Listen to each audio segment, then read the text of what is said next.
Okay, thanks very much, and welcome to all and sundry for this informal police and crime panel being conducted using virtual means, which I'd like to thank Mark and his team for making this happen. So on that high note, I'm going to hand over to Mark to cover item 1 on the agenda. Thank you. Morning everyone, I'm Mark Hare and I'm the Service Manager for Assurance for the Dorset Council, and that includes lead officer role for the Dorset Police and Crime Panel.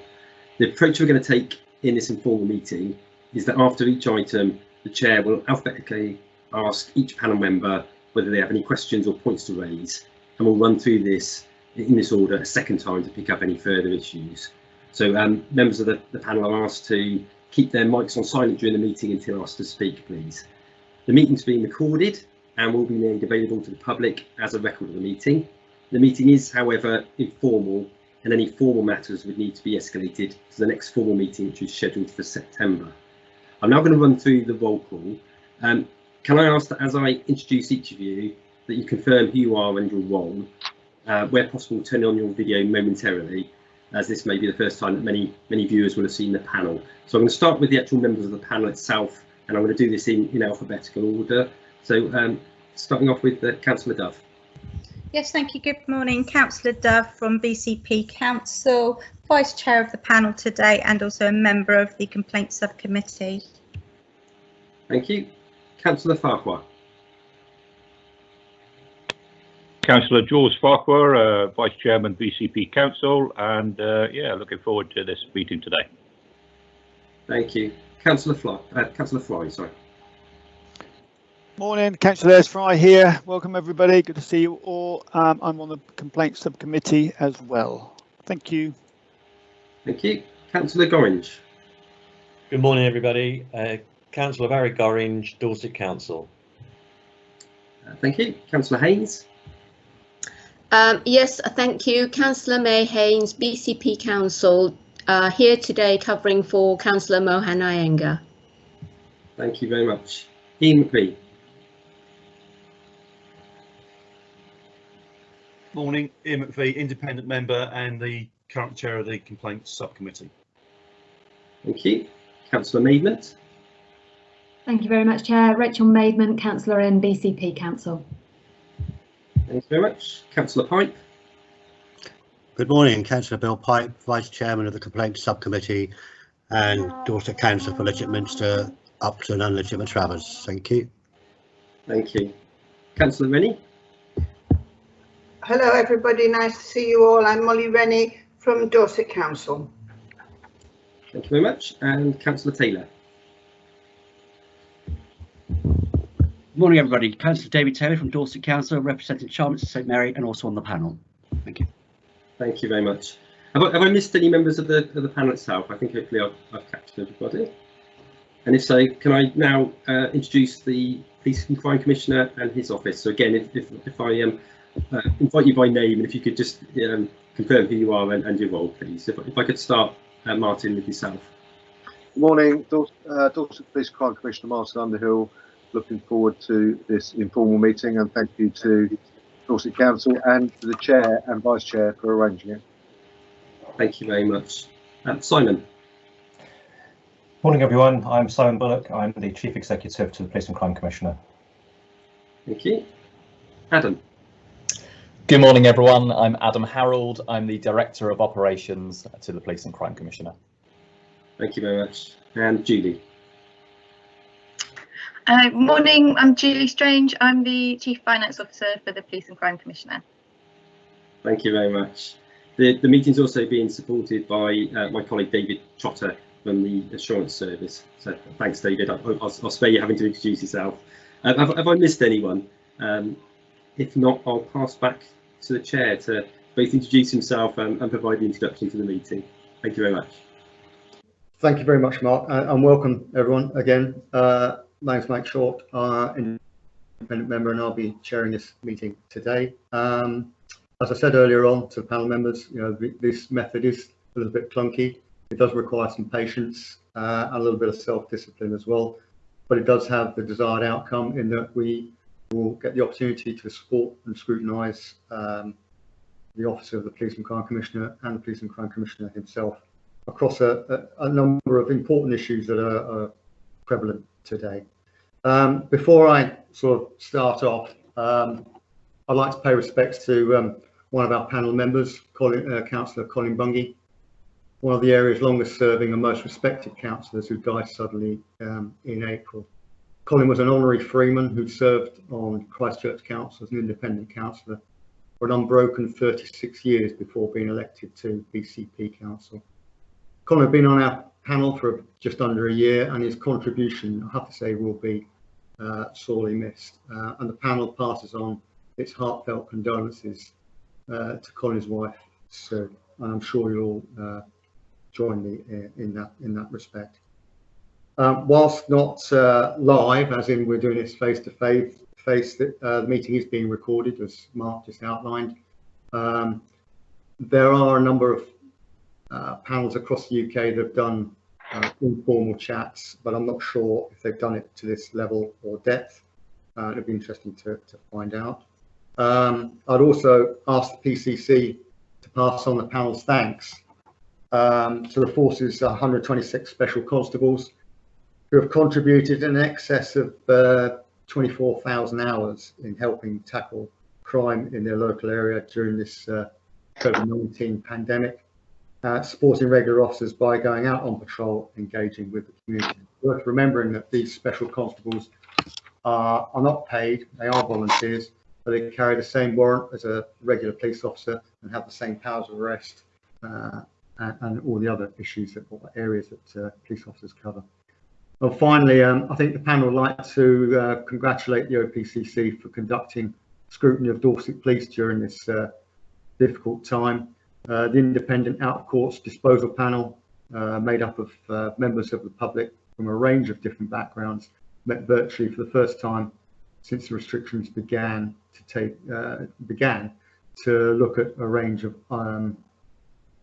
anonymised cases. And I know that there was also the same process for the fixed penalty notice, which Martin briefed us at our last Chair-Vice Chair meeting. And I know the panel have had a back brief from myself highlighting this. Before I go on any further, Martin, would you like to say anything? Good morning, Chair. Well, two things. Firstly, thank you for honouring Colin. Colin was a friend of mine, as was Sue, and he did bring his own inimitable style to this panel. So thank you for that recognition. And I will pass on your thanks formally in writing to the Chief Constable about the Special Constables. So thank you. Thanks very much. Thank you. I'm now going to pass back to Mark for items items 3 and 4. I'll highlight, which I should have done earlier on. These item numbers are the ones that you will find in the Chairman's informal briefing note, which went out a couple of days ago. So Mark, could I please ask you to run with item 3 and item 4? Thanks, Chair. So item 3 being the declarations of interest. Although this is an informal meeting, it'd be good practice just to check whether there are any declarations of interest from panel members to raise in relation to the items on the agenda today. Rather than go around everyone, can I just ask if anyone has anything to declare, can they just use the little hand bit on the team site, which will then identify if there's something. So I'll just pause for a few seconds to allow anyone to do that if there is anything to raise. Okay, thank you. So I'll take that there's no declarations of interest to raise. Moving on to item 4, that's the public participation. We've received 3 questions from Mr. David Sidwick. As the primary focus of this panel meeting is to look at the response to the COVID outbreak, we will consider 2 of these questions at the panel today. There was a 3rd question regarding the use of stop and search, and it's been agreed with the Chair that this will instead be discussed as a formal agenda item at the next formal meeting in September. So what I'll do now is I'll read each of these 2 questions that we'll be looking at today. In between each, I will just head back to the Chair to invite a response from the Police and Crime Commissioner. So bear with me, whilst I just find the first question. Okay, so The first and only priority for a PCC should be to increase the safety for their residents by reducing their risk, whether from crime or more recently from COVID-19. During the first month of lockdown, between March 27th and April the 28th, where did Dorset rank versus other forces, including our alliance partner, regarding the issuing of fixed penalty notices? What discussions did you have with the Chief Constable that may have affected this result? If I just pass back to the Chair in the first instance. Martin, would you like to respond to that first question from Mr. Sidgwick? Thank you, Chair. Clearly, Mr. Sidgwick and I have different views on what a PCC does. I do not agree the only priority for a PCC is to increase the safety of residents. The role is significantly more multifaceted than that, as indeed are my statutory requirements. National league tables are a matter for national bodies and are quite unhelpful in this matter, as they do not account for local variations in circumstances and demand. For example, some forces, particularly Dorset, as we saw only yesterday, with our range of beaches and booty spots, might attract a high number of visitors from outside the county, despite some travel restrictions in place during some of the lockdown period. This caused a different issue than those experienced in an urban area like London or Birmingham, which is why I do not agree with the National League table comparison. These matters are not a matter for a PCC, whose role has no operational policing remit. As the Chief Constable assumed the chair of the Dorset Strategic Coordination Group in week 1 of lockdown, he led the conversations on the enforcement strategy, which was agreed with health, local authorities and other blue light partners in the room. And whilst the South West forces did have an agreed enforcement strategy on some issues, for example, camper vans coming into the South West, in the main, COVID enforcement in Dorset was very Dorset specific, and hence that's my reason why I'm not, I don't agree with the league table analogy. I shall expand later on in the meeting about how I scrutinised the issue of fixed penalty notices under lockdown after the event to ensure transparency and fairness, but appreciating that members of the public may be watching this informal meeting, I am going to steer them towards agenda item number 5, which is online and has a paper attached to it. And that 5-page report outlines what I did as a Police Crime Commissioner in scrutinising what the Chief Constable did during COVID. So I hope that what I've just said and agenda item 5, the paperwork associated with that, will help a member of the public understand the answer to that question. Thank you. Thank you very much for that full and frank answer, Police and Crime Commissioner. Mark, may I ask you to go on to the second question from Mr. Sidgwick, please? Yeah, thanks, Chair.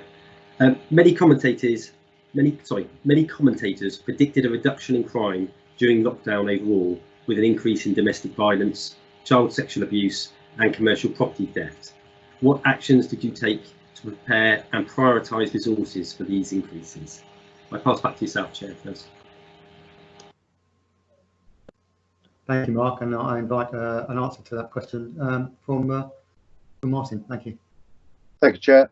Whilst it is expedient for some to take views from commentators, I have chosen not to, and that's for 2 very good reasons. The first is that I choose to take my steer from the detailed horizon scan and evidence review conducted by Dorset Police.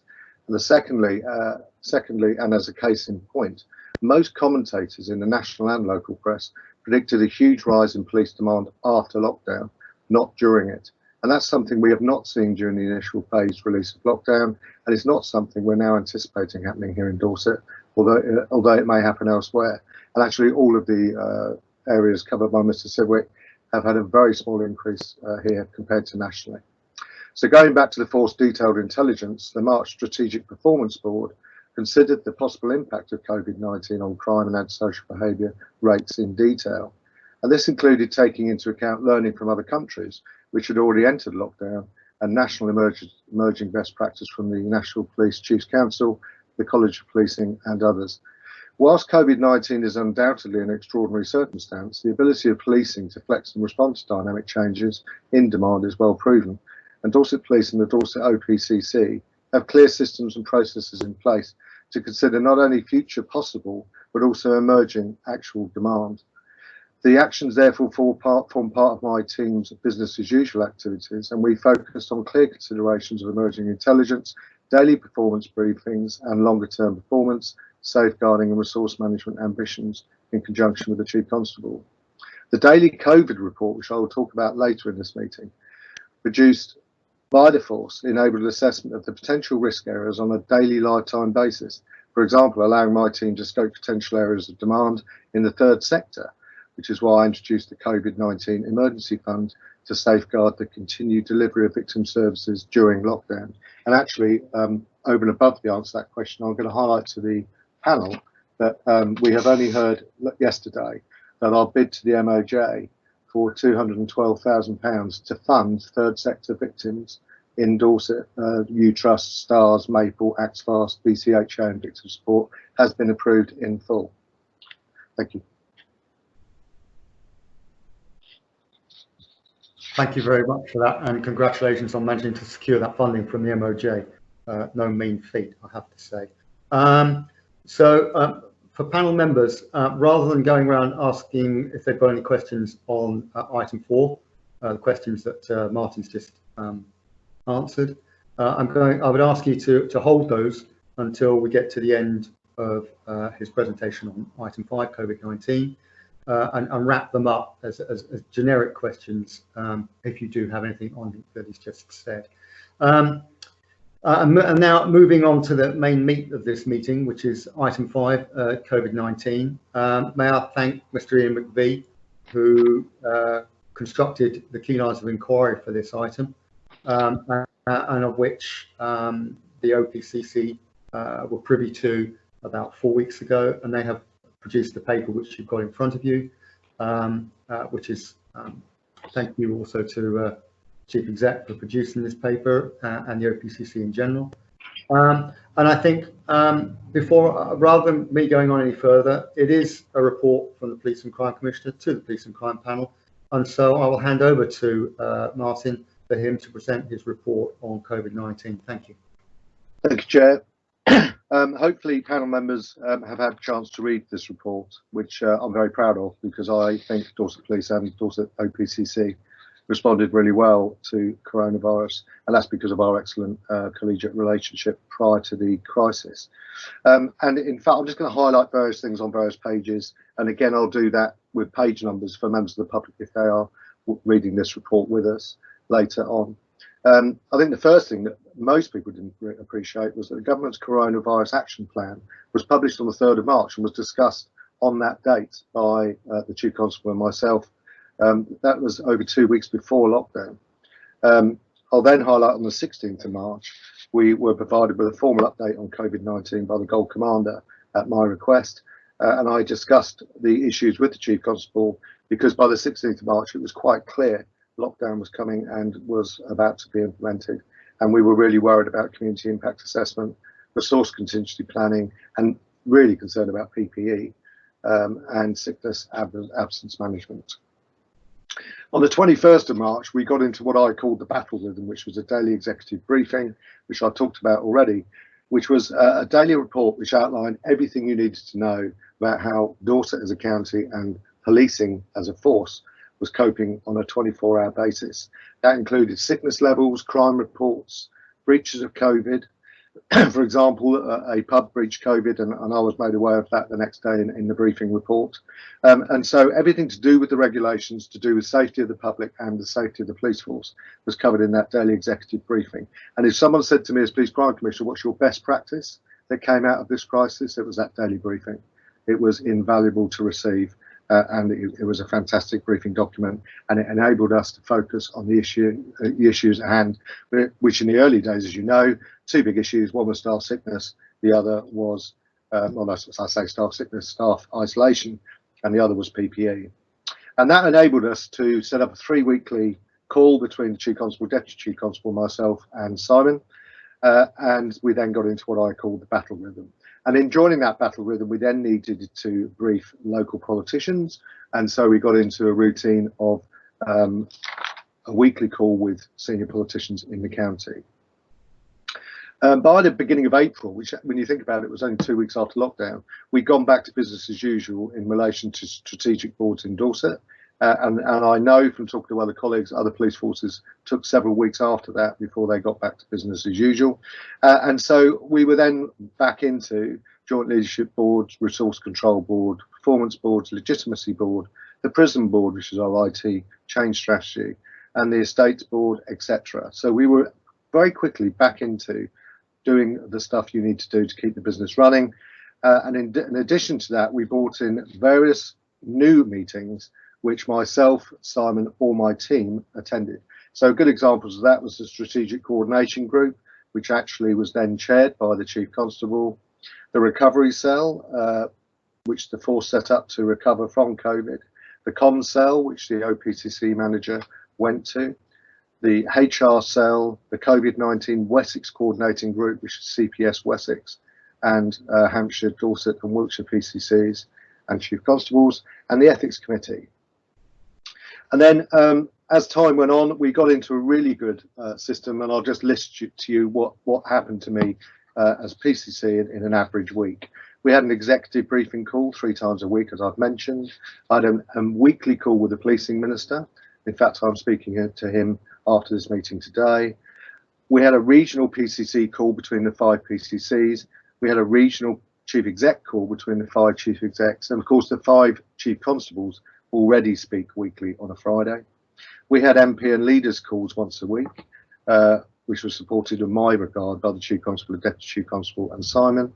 We had a PCP SNT call, our senior management call inside my team, and we had an OPCC update email once a week. So we started coping with this very well. Virtual became the norm. You would obviously appreciate that. I'll take you to page 3 of the report because this is really important as to where we go next.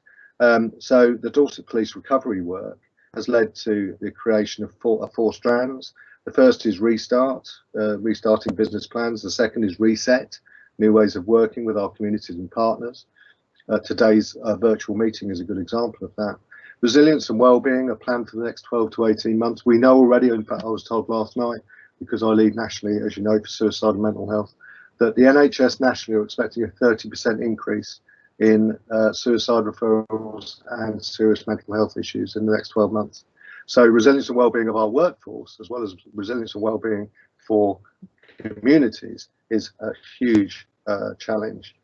And then we have COVID-19 safe, keeping policing and keeping the public safe during lockdown. How on earth you do that after the photos on Bournemouth Beach yesterday, I have no idea. And then let's just talk about money. You can't talk about COVID response without talking about money. And I'm really, really depressed, actually, to find out that we still haven't received any funding for this regard. The councillors on the call will know that local authorities have received several funding pots, including for the homelessness strategy and for the COVID enforcement strategy. And we still have had nothing other than relaxation of some ring fencing of the grants we've already got.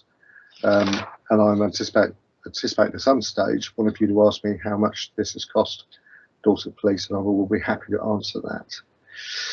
And then we talk about, having talked about money, it became very quickly obvious that we needed to fund the third sector, and we put the bid in I've just told you about we got, but we needed to do immediate funding, and that involved me speaking to all the other funders in Dorset and the Southwest, the Lottery, Children in Need, Dorset Community Foundation, et al.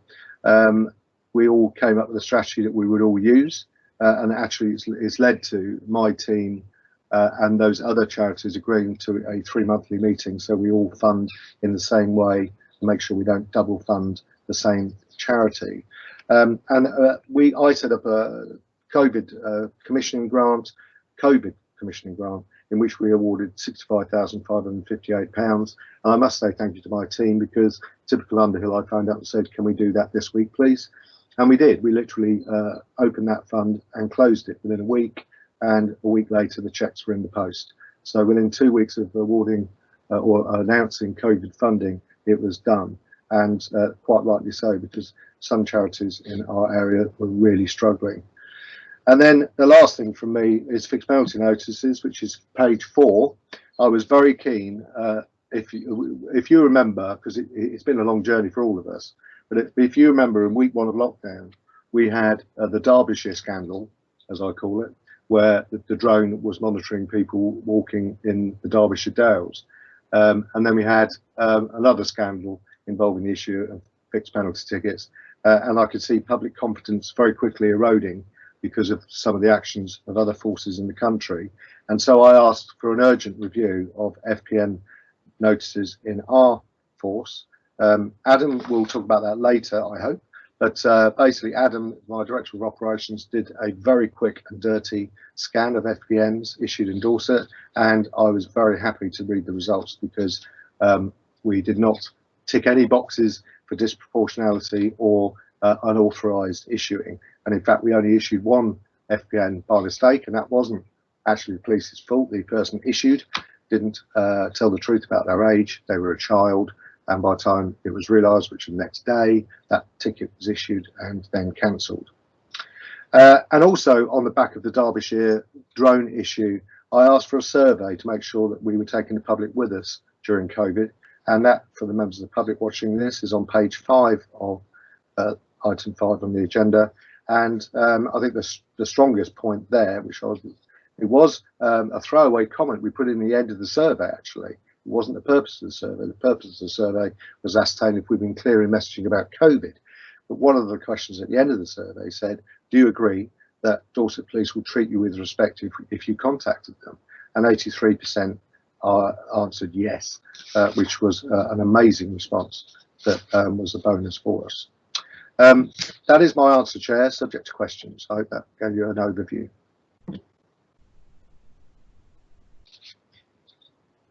Thank you very much for that, Martin, for that full briefing. As briefed earlier on, I'm now going to go through the matrix in the informal briefing note, starting with number 1, Bobby Dodd. Do you have any questions you'd like to ask? Not at this point, but some points may come up once we get into our pillar work, if that's okay. Yeah, thank you very much. George? Thank you. I've got the good fortune of my surname being alphanumerical. I do have a question a little bit later on as regards what could possibly be done to support councils as regards parking, but Martin invited a question as regards the estimate of costs of COVID-19 to Dorset Police, and I think most people will be very interested in that, particularly since there's no funding forthcoming. Thank you for that. I'll answer both, actually, George, if you like. The issue about parking is horrendous, and again, I'm going to refer to yesterday, where the beaches of Bournemouth and rural Dorset were just gridlocked by completely inappropriate parking, and that indeed so much inappropriate parking the police could never cope. I'm sure the panel are aware the police can only enforce an obstruction rather than bad parking. That is local authority enforcement. But there were so many bad parkings yesterday, so many obstructions yesterday, driveways blocked, roads where ambulance and fire engines couldn't get down. The police actually couldn't cope. So I'm really glad George has raised that, and I can tell you that I've just written a letter, literally an hour ago, to both chief executives asking them to consider, and I know 2 MPs have written in the same vein. At the moment, the reality is, if you go and park in BCP for a day, you pay £16 or £18 to park your car. If you park your car wherever you want to in BCP and cause an obstruction, you pay a fine that if you settle it within 2 weeks costs you £30. That's just ridiculous. That's why we have the parking issue. I'm just writing to both chief executives saying, for an interim period, can you please increase that to £100 and do not give a discount if paid early. And I know 2 MPs have written in the same vein. We have to deal with this parking issue. It's a nightmare. As in relation to the costs, much less than I thought, I have to be honest. I was dreading the fact that we still haven't had any funding from government, but I can tell you that the cost of COVID for April and then for May was £350,000 a month. And that's everything. And don't forget, of course, that £250,000 of that is lost income. I use that word carefully, from the driver awareness scheme. So actually, if you take the driver awareness scheme away, although it is a significant income generator for me because that pays for some of the traffic policing that we have in Dorset, actually the cost of COVID was £100,000 a month. Far, far less than I expected, I have to say. Thank you very much. George, do you have any comeback on any of that? Yes, thank you. And I'm so pleased that you have your finger on the pulse as regards the issue that we have. I mean, literally, you have people coming from the Midlands to Bournemouth. This is identified. You have people coming from the home counties. And once you've travelled that distance, then a £30 fine for all-day parking, screw it. Yeah, not an issue. There is no deterrent that the council can offer in advance to prevent people travelling from as far away as the Midlands to Bournemouth to enjoy the beach. And the point of my question is that we are trapped with the statutory requirements for consultation, etc., as regarding increasing parking charges and so on and so forth. My hope was that there was some way that we could actually have enough of a deterrent whereby if it went onto the national news is that it's a very expensive day out at the beach. But it looks like that if £100 is the maximum we can get, some people will say, yeah, no, that's fine for me. Well, yes and no, George. In my letter, I allude to the consultation issue. I'm not an officer. I don't know whether we could bypass the consultation because of the emergency situation Dorset faces. But I totally agree with you. If when you came off the 338 or the 31 or the 37 and entered Dorset, you had a sign saying all parking offences in Dorset are £100 plus, that would seriously focus people's minds. £30 is not effective. And I'm with you. I think we need to put signage as you come into Dorset. We've got another 8 weeks of this, and it may take 2 weeks to get into the battle rhythm of people realising it's a £100 fine. But actually, this is just unacceptable, and we're going to have people die because roads are blocked. It's really, really a serious situation that I have got my finger on, but of course it is a local authority issue, not policing. Thank you very much for that, Martin. Moving on to Les. Morning, Commissioner. Morning. A question around the situation in Weymouth, please. There have been serious community concerns about ASB and drugs in Weymouth relating to those people that have been rehoused in Weymouth during the lockdown time. Are you aware of those issues, and what is your response to the community down there who are struggling at the moment to cope?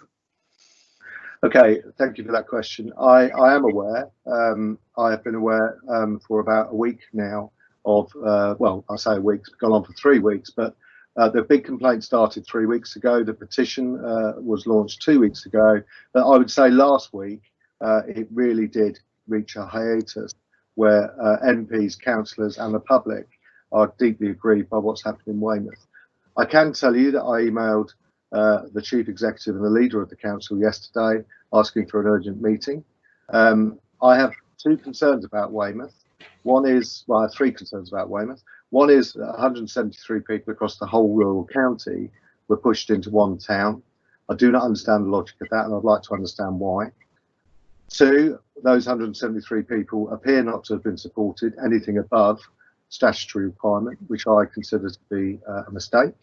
This is a godsend opportunity to change the outcomes, rehouse people who are vulnerable and change society's footprint, and I don't see that happening in Weymouth. And my third concern is I do not see a concrete plan for how we move forward. And I will draw an analogy with BCP, and I will draw an analogy with a local authority in Devon, both of whom have taken this opportunity of trying to change outcomes for the homeless during lockdown. And I have not seen that in Dorset, and that is why I've written to the chief exec urgently, saying I want to speak to him, because I am very aware, and in fact I spoke to Richard Drax on the phone yesterday for half an hour. MPs and Police Crime Commissioner are very aware of local feeling, and we have to find a way to deal with this, because at the moment I'm not convinced that plan is as robust as it should be to make sure that we are helping the vulnerable as well as protecting the local community.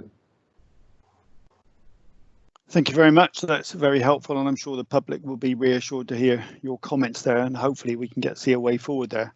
More of a personal thing there, really. What's the situation with police and staff police officers and staff over the COVID and those isolating and health issues? Are you aware of any long-term impacts? Not at the moment. Obviously, we same as local authority and other public sector, we had to put 90% of our staff into home working, and we had a significant proportion of our staff self-isolate at the beginning. I'm sure the panel members will be aware, in the first week of lockdown we had an abstraction rate of 13%, and we were really worried if that went to 20. But of course we learned very quickly that if people self-isolate, they come back after 2 weeks. So as people start isolating, other people are coming back from isolation. So we actually, our worst peak was 13%. Today it's 4%. So our abstraction levels haven't been too bad. I'm worried about mental health. In fact, today, Chief Constable and I are writing to every member of the organisation, highlighting the support messages in place, because it's quite obvious to me from my national work and from my local work that we've almost not sleepwalked into, because we know it's coming, but we are going to have a massive rise in mental health referrals, mental health illness. And sadly, if you look at the 3 police forces that are collecting data in real time, we already have a significant increase in suicides since lockdown started. So it's a big issue. It's one that Chief Constable and I are aware of. As I say, today, we've literally written on SharePoint to our staff, highlighting the resources available. I have to say, I ask this question every week, and at the moment we don't have a massive increase in mental health related illnesses or a massive increase in mental health related referrals, but I am really worried what's coming down the track. Thank you. No, that was a very full update. Thank you for that. And just a personal thanks to pass on to the staff officer. I found their updates that have been sent out by the staff officer really useful and very helpful. So thank you for those. Thank you. We'll pass that on. Thank you, Chair. That's a very good point, actually, Les. Thank you for raising that. They've been really useful. So the panel fully would like to pass on their thanks to the staff officer who produces those weekly briefings, Martin. Barry. Thank you, Chair. Morning, Martin. Morning. With the easing of the 2 metre social distancing rule, which is coming into place in early July, what assurances has the PCC sought from the Chief Constable that he would be prepared should we have a second wave of the virus? I haven't sought any assurances as such. I'd like to segue into another conversation for a moment. The biggest issue we've had with social distancing, and this includes local authorities, is a misunderstanding that this is a law, not guidance. There are specific laws passed by Parliament, particularly about travelling abroad, coming home from abroad, sleeping overnight in a second home. But there are no laws in relation to social distancing. They are pure guidance. As time goes on, I can see that changing. Already we were told this week that social distancing in pubs and restaurants will become law, and that if you breach that, you could face a £5,000 fine or 2 years in jail. So social distancing is moving from guidance to law, but it isn't at the moment, and therefore I haven't sought any guidance from the Chief Constable. This social distancing dilemma is not a policing dilemma. Policing can only enforce the law, and social distancing at the moment isn't law. I have spent many hours on the phone in lockdown with the MPs and leaders discussing what we saw yesterday at Bournemouth and Durdledore. It is just frankly a nightmare. Bournemouth Beach yesterday must have had 100,000 people on it, and there was no social distancing going on at all. The police can't enforce that, Barry. That's the problem. It's not a ticket. It's an offence you can issue a ticket for, and there aren't anywhere near enough police officers to intervene in a beach full of 100,000 people. Okay, if I just come back then, so you at this moment then you haven't sought any assurances from the Chief Constable then that should a second that the police are actually prepared for a second wave then? No, that wasn't your question. You said did I seek assurances about social distancing in the second wave? Yeah, I speak to the Chief Constable daily about a second wave. And I have had the assurances that I need in that regard. But of course, the other thing that I don't think people appreciate, people think that halfway through lockdown, there was a long discussion between MPs, leaders and myself about whether we went it alone and shut Dorset down and said Dorset is not available to you. We're going to roadblock Dorset. That was a conversation that took place halfway through lockdown, because actually you can't lock down Bournemouth, you can't lock down Weymouth. There are too many roads in and out, but actually you can lock down Dorset. There's about 12 roads that lead into Dorset, and that's achievable. We could lock down Dorset. We discussed it, decided not to do it. The reason I mention that is that any second wave, as you call it, won't be a second wave across Dorset. It will be a localised lockdown, because we are now testing and tracing, and we now have a far bigger picture of the R rate. So yes, I have spoken to the Chief Constable, and if you look at what happened with Weston-super-Mare, that's the sort of lockdown you're going to have, where a hospital lockdown for a weekend, so we can't cope. Don't come to this hospital, and the police helped shut off the hospital and the roads leading to it. That's the sort of lockdown we're going to face in the second wave. We're not going to face a Dorset-wide or even a Bournemouth-wide lockdown. So it's going to be a different kind of a beast, and it is one that policing and I are ready for.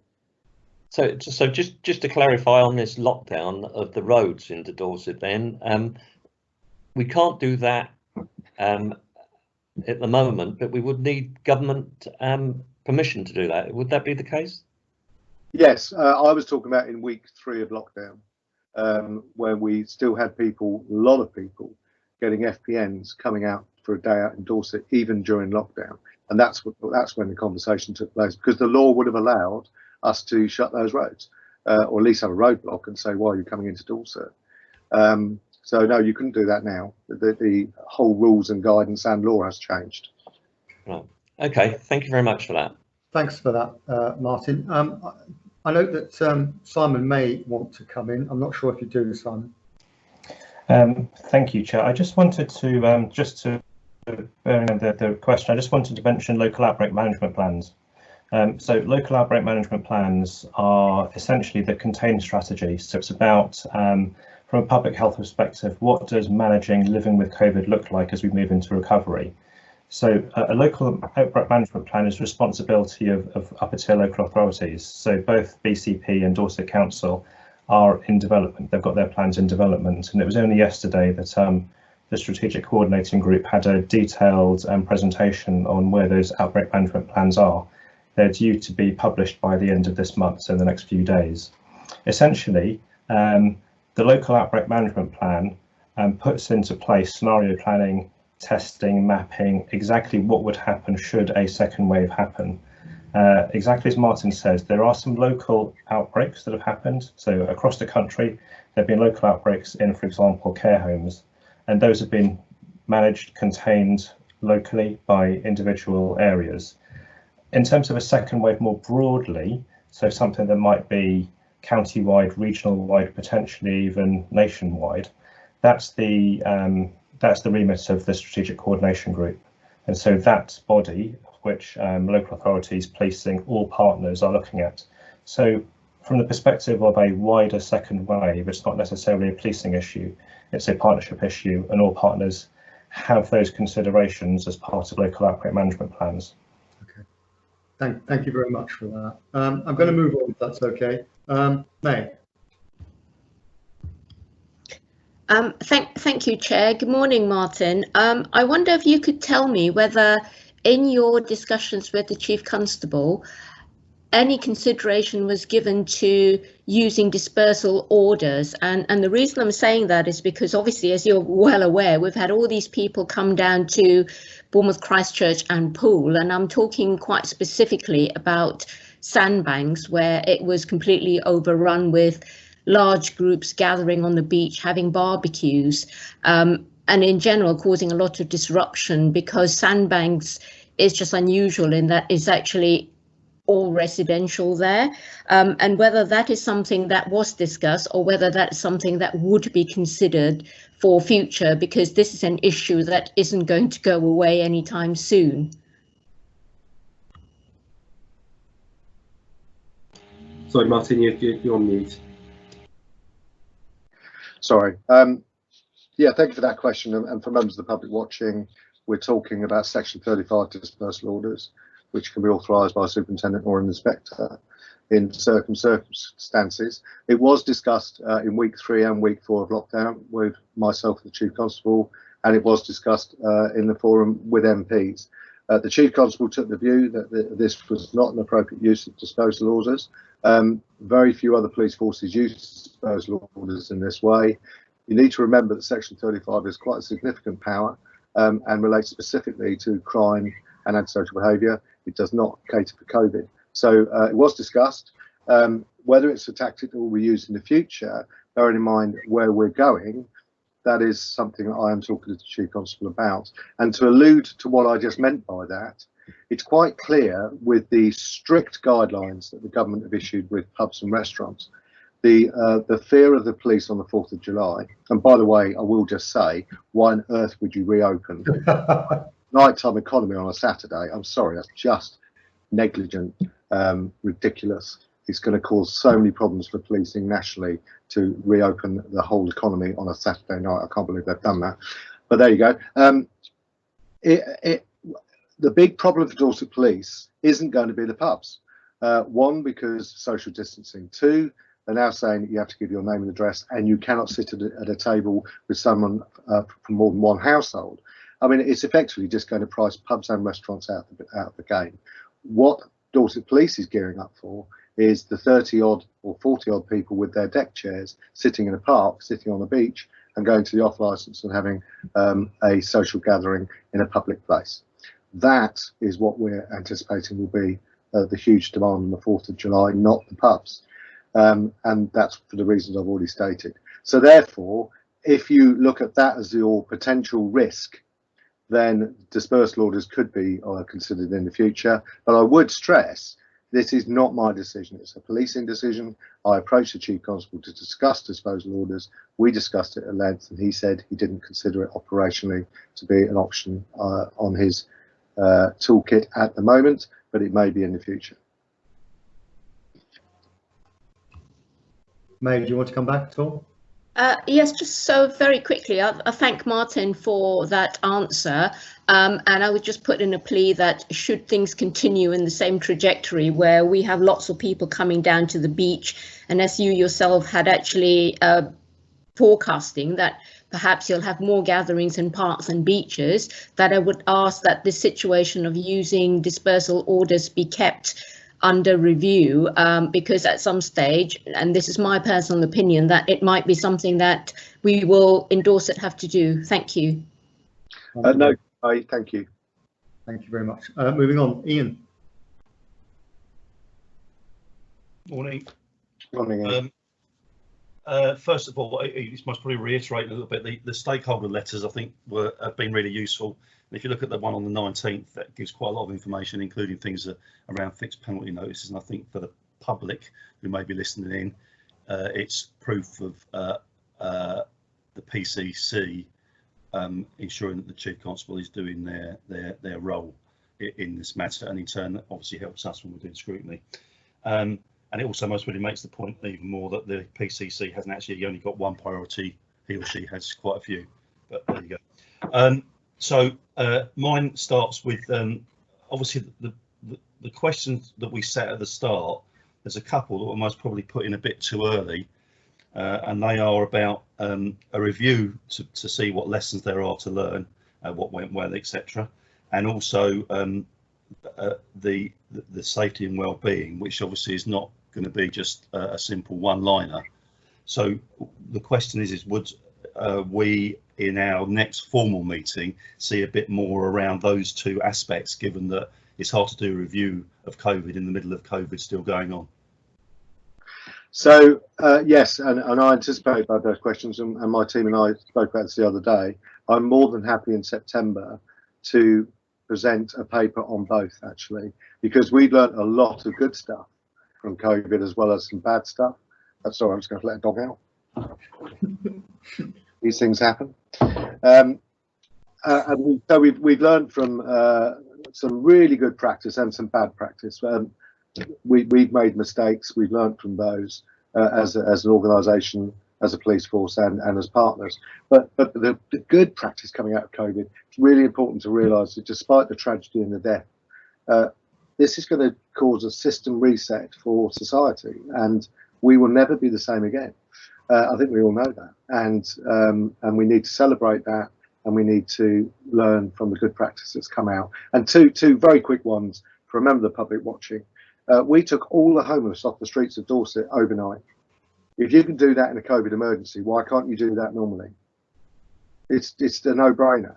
And the second one was Dorset as a county, with its numerous hospitals, unblocked 30% of its ICU beds in 2 days. If you can do that for a COVID emergency, why can't you do that in normal times?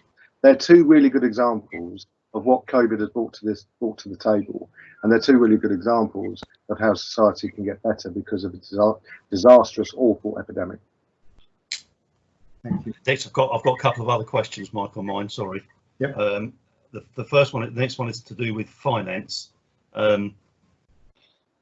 Obviously, it hasn't been as expensive as was thought at the moment, but the risk is that the actual cost of it is going to come with things like people gathering on public places rather than going into pubs, and also I assume the pubs will have it as terms and conditions of entry for social distancing, but when they get problems they call the police, so there's still cost there.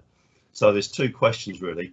What are the PCCs as a body doing to secure funding as we go through the next stage of COVID? Bear in mind you've had none yet for the first stage. And secondly, has COVID had any impact on your reserves, or will it have an impact on your reserves in the future this financial year? So thank you for that. I will ask Julie to come in because she does the money, but yeah. I will answer the first point, which sorry, remind me the first point you were asking about.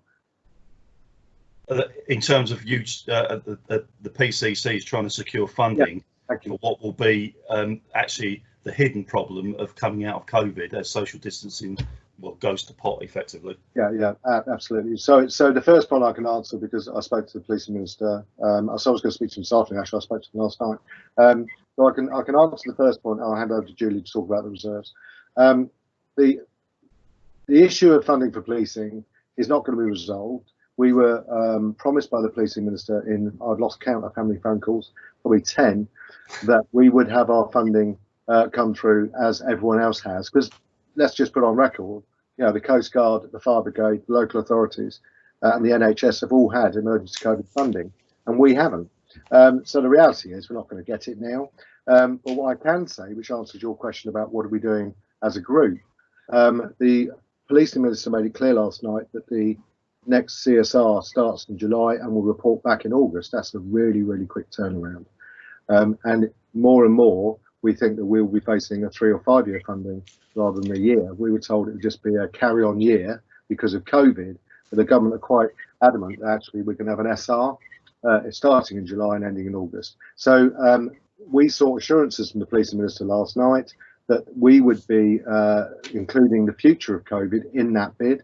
And PCCs will be bidding separately to try and increase the funding to policing because of COVID. The other good thing, because it's obviously a question that's going to be asked, so I'll answer it now. The policing minister has a map of all the forces in the country, and to use his words, it's the only map on his wall that's green. Every police force in the country, including Dorset, has complied with the uplift requirements of government, and the government, as of last night, are adamant we will still have our 20,000 extra police officers with the funding attached. So that is good news, but we need to get more funding for COVID because this isn't going to go away. I'm not convinced there'll be elections next May. Quite frankly, when Barry talked about the second wave, we don't know when the second wave's coming and how bad it will be. And it's very hard to plan for the future, and it's very hard to plan your finances. Julie, do you want to come in on reserves? Yeah, I can do. I mean, currently we are monitoring the costs. We complete a monthly return to the Home Office, setting out our costs and what we expect next month to be. And so we are carefully monitoring that. Clearly, we're also doing that in the hope that we might get some additional funding from somewhere. If that funding isn't forthcoming, then obviously we will need to look at how we deal with that in the current year, whether that is by savings or whether that will ultimately be coming from reserves at the year end. At the minute, that's manageable, and we will just have to see how costs progress during the year as to whether that does become an issue. But at the minute, it is manageable. It may have an impact on our reserves at the year end. We will just see how we can mitigate that during the year. Okay, that's fine, Mike. Thank you for that. Thanks, Ian. Rachel? Thank you, Chair. Firstly, I want to say that I'm really pleased to hear from Martin about the actions already being taken to support staff around mental health, because I think that's a major issue and it's starting to be publicised. But I think that there's going to be a clear impact on police staff of mental health. As there already was, police already deal with so many situations that there's already that impact. So taking extra steps around this, I think, is really positive. Many of the questions are already been asked. I guess from what I'm hearing, I guess my view on a local lockdown might well have been slightly misunderstood from what seems to be the reality of what's going to come out, and that local lockdowns are going to be very local, as in a care home, a school, that kind of thing, rather than postcodes or broader than that. And so I was just going to ask more about where we are in terms of what the impact is likely to be on policing and resources in terms of if we get those local impacts. But I'm supposing it's not as significant as I was potentially envisaging before hearing from you in terms of what local is actually going to look like. So that's a really good observation, and I will take you through a journey, because when lockdown happened, everything stopped, and we suddenly had a police force. For 2 weeks we thought we were going to go 20-25% abstractions. Actually we didn't. We went back up to 4% abstractions, which was lower than normal. So we now had a larger than normal workforce with nothing to do.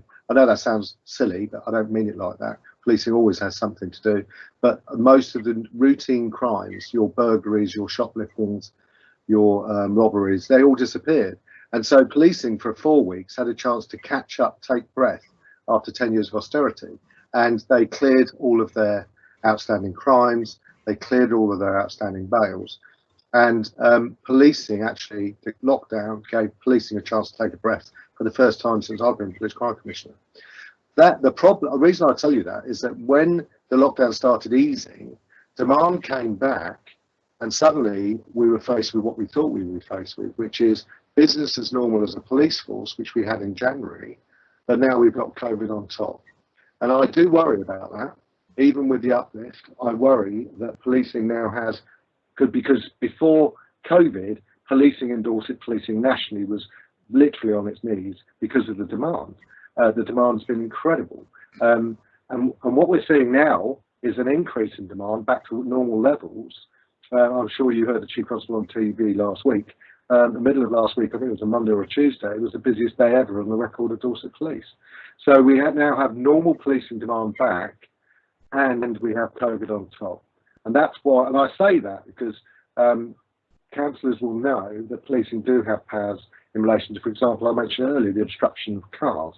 But we just haven't got the resources to deal with that, neither do the local authority. So we have to do something differently, otherwise Dorset will start sinking under all these people coming after so many months of lockdown, trying to enjoy the sun. The best thing that I've heard about is that Saturday and Sunday is going to rain this week, which is good because people won't come. So demand is, going back to your question, demand is a big issue because we're managing the demand we used to have plus the demand that COVID's brought. And we've seen different crime types. So let me tell you, before lockdown, we had hate crime. And now we have the same level of lockdown. I know Bobby wants to ask a question about hate crime. So I can tell you that the figures for hate crime haven't changed since COVID. What has changed is the nature of the hate crime. So the hate crime used to be outside pubs and nightclubs, and now it's in parks or outside schools. So we've got the same amount of hate crime, but a different type. And we're finding that in several ways across the county, that we're dealing with the same or slightly increased crime. Domestic abuse, for example, has gone up roughly 4%. but it's a different type of crime. And so policing's got to flex to that as well as deal with its normal demand. So it's a really busy time for policing, and we're coping at the moment. But if this carries on for another year, crikey, that's going to be a really exhausted NHS and a really exhausted police force. Rachel, do you want to come back at all? No, I just wanted to say thank you for that. I mean, it's really interesting to hear those shifts in patterns, because that in itself is going to take resource in terms of how we adapt our services in order to meet those varying demands. And so it's really, yeah, it's interesting to see how that process is taking place and the challenges that are there. Yeah, absolutely. And the journey, sorry, Chair, but the journey we've already discussed about the demand coming from parks or beaches, I will just stress, I don't think people appreciate, if you have a nightclub with 30 people drunk in a corner and the two of them kick off in a fight, you have about 10 staff and SIAs to help the police. If you have a group of 30 people on the beach in Parkstone, or not Parkstone, Sandbanks, or indeed Ashley Cross in Parkstone, and they kick off, there's no SIAs, there's no security guards, there's just the police. You know, this could be a major problem for Dorset, and it's something that myself and the Chief Constable are cited on. Thank you for that. If I may move on to Bill. Thank you, Mike. Morning, Martin. Morning. As has already been said, most of the questions have been asked, but I'd just like to comment on the Ministry of Justice funding that you've managed to secure. Very, very welcome, as we're all aware. And I'm particularly pleased that STARS, an organisation with which I have connections, as you know, are likely to be among the recipients of that. When the Ministry of Justice sort of dish out this money, is that on this particular money that you've got now? Is that a one-off, or is there a continuation flow likely to come from this? I'm going to hand over to Simon because he knows more about this than me. I only got made aware we got this money 24 hours ago. I think it's a one-off grant, but I might be wrong. Simon, could you come in? Yep, so MOJ described this as extraordinary funding, so it's specifically for delivery in the circumstances of COVID-19. So there was a recognition that some victim services are quite difficult to deliver non-face-to-face. And so in order to step up services to be able to deliver things remotely, MOJ decided to make available to PCCs a couple of different funding opportunities. There's one around domestic abuse and sexual abuse. There's been some supporting ones now that have come through as well about ISVAs, so independent sexual violence advisors. And so those have all been ring fenced, relatively minor in amount. Simon, the postman actually wants me to sign for something just at the right time. Can you just hold a second? Of course I can. Sorry.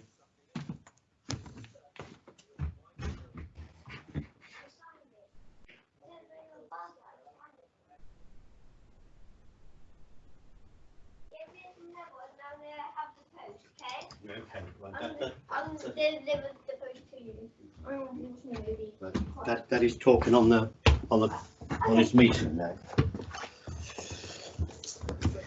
Thanks everybody. Thanks for that. Simon.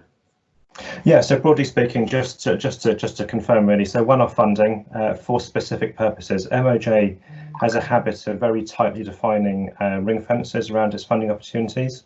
Home Office tends to be more broad-based, but MOJ is quite tightly defined. So short-term deadlines, very short-term deadlines, has got to be said. Quick turnaround, quite tightly defined. So OPCC has done a couple of, in the last 2 weeks, a couple of quite chunky pieces of work to liaise with all our partners to determine when that funding can be used, because the other requirement the MOJ has placed on that is that it can only be used between the 6 months between March and October.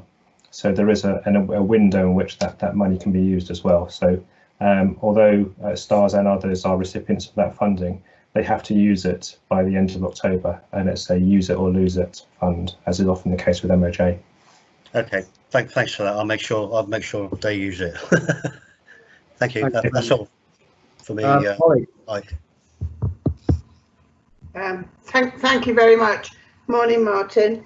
I can add something in about stars, because during the application process, Bill, Helen spoke to me about some work she wanted to do, and she was able to use some partners from the Domestic Abuse Forum, which was already there and in place, and who she knew and she felt that it would fit the MOJ funding. So again, that's been a good opportunity that's come about because of this actual situation. What I wanted to do is actually go right back to the very beginning and the member of the public's question and around priorities. And I wanted to actually, I have been complaining about the situation around domestic abuse, which you would imagine, and the services, but I wanted to, through Martin, to thank the wider police family completely, because this has been good practice and a learning curve, because many members of the forum are third sector, and so they're off the radar mainly, and they in some cases are not known particularly to the police. But they've set up services delivering Zooming, online, team, whatever, and the anxiety levels were very high, especially at the very beginning, when maybe the police had more time, as you were talking about, Martin, and the police seemed to react. I had very good reports back via the forum network that the police worked very quickly and supportively with these families who were not, say, in refuge or the crisis services. And so I hope that learning, if the police levels are still, they've got that bit of flexibility around them, I hope that continues, because that to me was a very, very good outcome during those early weeks when many families were in huge crisis. And all councils seem able to do is offer housing to the perpetrator rather than anything else, and perpetrators trying to get back into the homes. So the police were very proactive, so perhaps you could pass that back. Thank you. That's all I wanted to say at this stage. Thank you, Molly. I will pass that back. And actually, you touched on something that was one of the most difficult issues of the original lockdown, which didn't get much publicity, and that was stalking or domestic abuse in relation to the offender, and what conditions could be used to stop that offender and get that offender out of the house during lockdown. Really, really difficult, and I will take that feedback back. Thank you. Thanks very much for that, Martin. David, do you have any points you'd like to raise? Yes, certainly. Thanks very much. Thank you, Chair. Morning, Martin. There's several observations, really. I'm looking over the reports as going. Mental health issue, I know we've covered it already, but we're actually, when we talk about the pillars, me and Les Fry, we would be interested to see what we're rolling out in the next 6 months or 8 months, which will be helping identify where the problems are. Secondly, the volunteer centre, which I work with, Volunteering Dorset organisation, I work with them just helping with phone messaging and stuff like that, phone talking, to see who can actually help with the mental issues going. On top of that, just an observation which with the reported in the Dorset Echo was the fact that Laura Miller, who lives in Durdle Door, was really abused yesterday while she was trying to get to work by people who crammed to the beach and blocking roads and all that sort of thing. She had a few problems going on. And finally on that, I'd like to say your reports on COVID related reports there, I'm glad to see that the confidence in the police force is high. I'm very impressed with it all. Well done. Okay, thank you for that. So I'd like to take you back. Laura Miller, she was on social media yesterday because the helicopter had photographed her house. But what was the issue, Laura Miller? Laura, she was trying to get a car out and to get to actually go to work, and things will go out. And she was trying to control the people coming in their cars. The car parks were flooded and basically full up. So they were once again parking wherever they felt like it and just abusing residents there. So the residents were quite scared, really. Okay, thank you. Thank you very much for that, David. Martin, I think from my perspective, the panel's asked all the relevant points. I was particularly going to raise the issue of staff welfare, which you've covered in detail and is on well on your radar, which I'm pleased to hear. Just 2 points from me. In your summary, para 8.1, you say there's been a reduction in the level of activity to deliver the police and crime plan, which one would expect. I suppose my question is what plan is going to be put in place in order to achieve a regain? We're coming up to talk about that later in the meeting, Chair. But one of the main reasons that there's less activity on the police and crime plan is because we delivered most of it, as you know. But we are coming up with a few more priorities that we'll talk about later in the meeting. Yeah. Okay. It was the business that you've had this reduction, and you've got. My question was really hinging around what the plan is to achieve a regain. As you quite rightly point out, we'll be covering that. This sort of 3 areas later on. And the other area was that you've taken on additional number of different tasks in support of Dorset police operations. Would you just like to quickly elaborate on that at all? Yeah. So I'll hand over to Simon for that. I'm really proud of that because we realised very quickly in week 1 of lockdown that we had staff who could be helping on the front line virtually, and we offered our help to the force. Simon, do you want to come in on that? Or Adam? Either of you.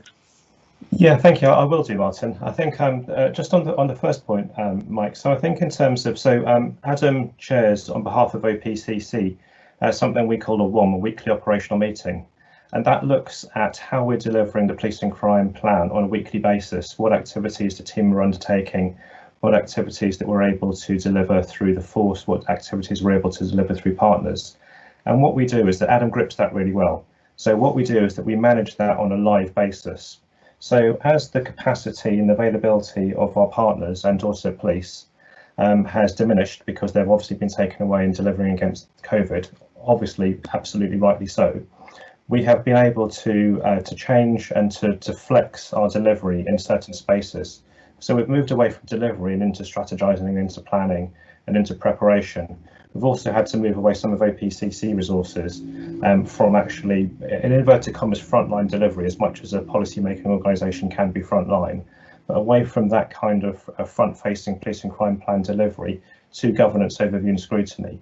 Because as Martin's mentioned, we've also had all of the, and hopefully that report gives you an insight into what it's like being a member of OPCC senior management team. There's a lot of meetings, and with COVID, there was a whole raft of new meetings. So we've actually had to bring all of those into focus as well and make sure we can provide the necessary scrutiny about business as usual activities as well as COVID facing activities. And so we've obviously just had to be flexible, but that's been managed on a weekly basis, as I say, through Adam.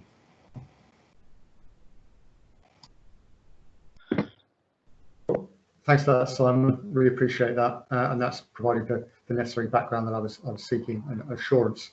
I'm literally going to, because I'm conscious of time, I'm just going to trot through the names again. Unless you've got something really pressing, I would like to move on to item 6, but I'm conscious that councillors have made the effort of attending this meeting. So, Bobby, have you got any points? No, thank you. George? No, thanks. Les? Nothing for me, thank you. Barry?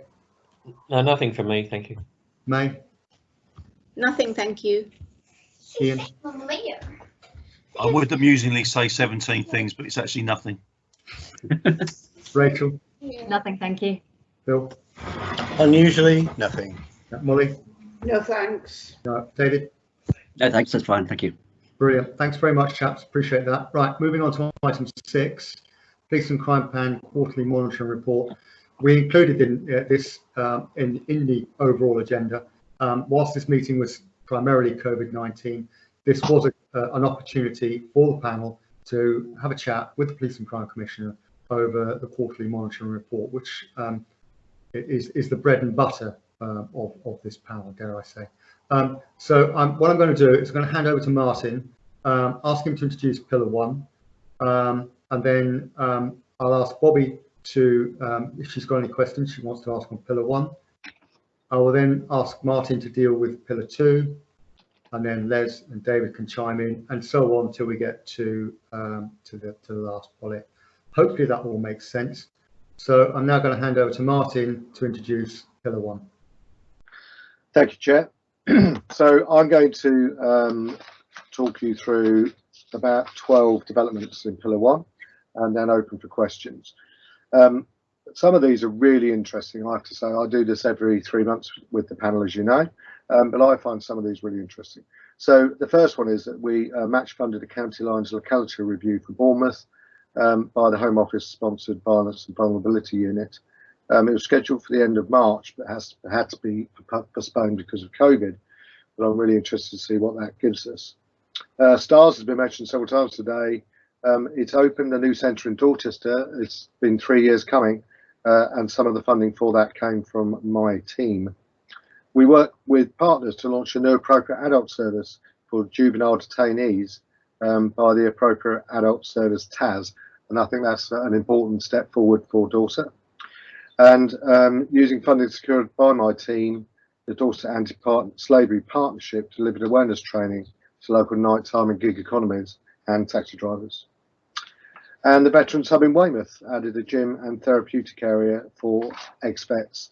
And I'm sure some of you know about 300 ex-vets use that facility, which is an amazing amount of interaction and outcomes for our war vets. Following the illness and death of my friend and colleague Ron Hogg, I continue to coordinate on behalf of PCC's a lobbying campaign to change the law on assisted suicide. The PCC, I issued a blog commenting on the burden being placed on policing as a result of mental health. And whilst lockdown was being instigated, we commented on the initial police response, and I confirmed that I will be staying in post for another 12 months, if not longer. We'll have to see if there's an election in May. And finally, in this area, we commissioned Citizens Advice, who I think have really turned things around as a charity in the last 2 to 3 years, to run a project raising awareness around hate crime. And we saw Action for Children fully launch a mentoring and support programme for vulnerable young people, commissioned by me within a wider package of youth diversion measures. And with concerns about COVID and lockdown with victims of domestic abuse, an awareness raising campaign was launched, which Molly will know about. And following the launch of the Police Cadet Scheme, Cadet Molly became the first ever recipient of the Cadet of the Year award at our award ceremony just before COVID arrived. That is Pillar 1. I open to questions. Thank you. Bobby. Yes, thank you. You have kind of mentioned many of the points, but this is talking about what we're doing over the next couple of months. So we know that obviously we've never had so many green rag ratings before, and had this been normal times, to have that number of green would have been exceptional, and I'm sure we'd all be very pleased. But what I'm concerned about is those that have not reported any crimes and are potentially hidden victims.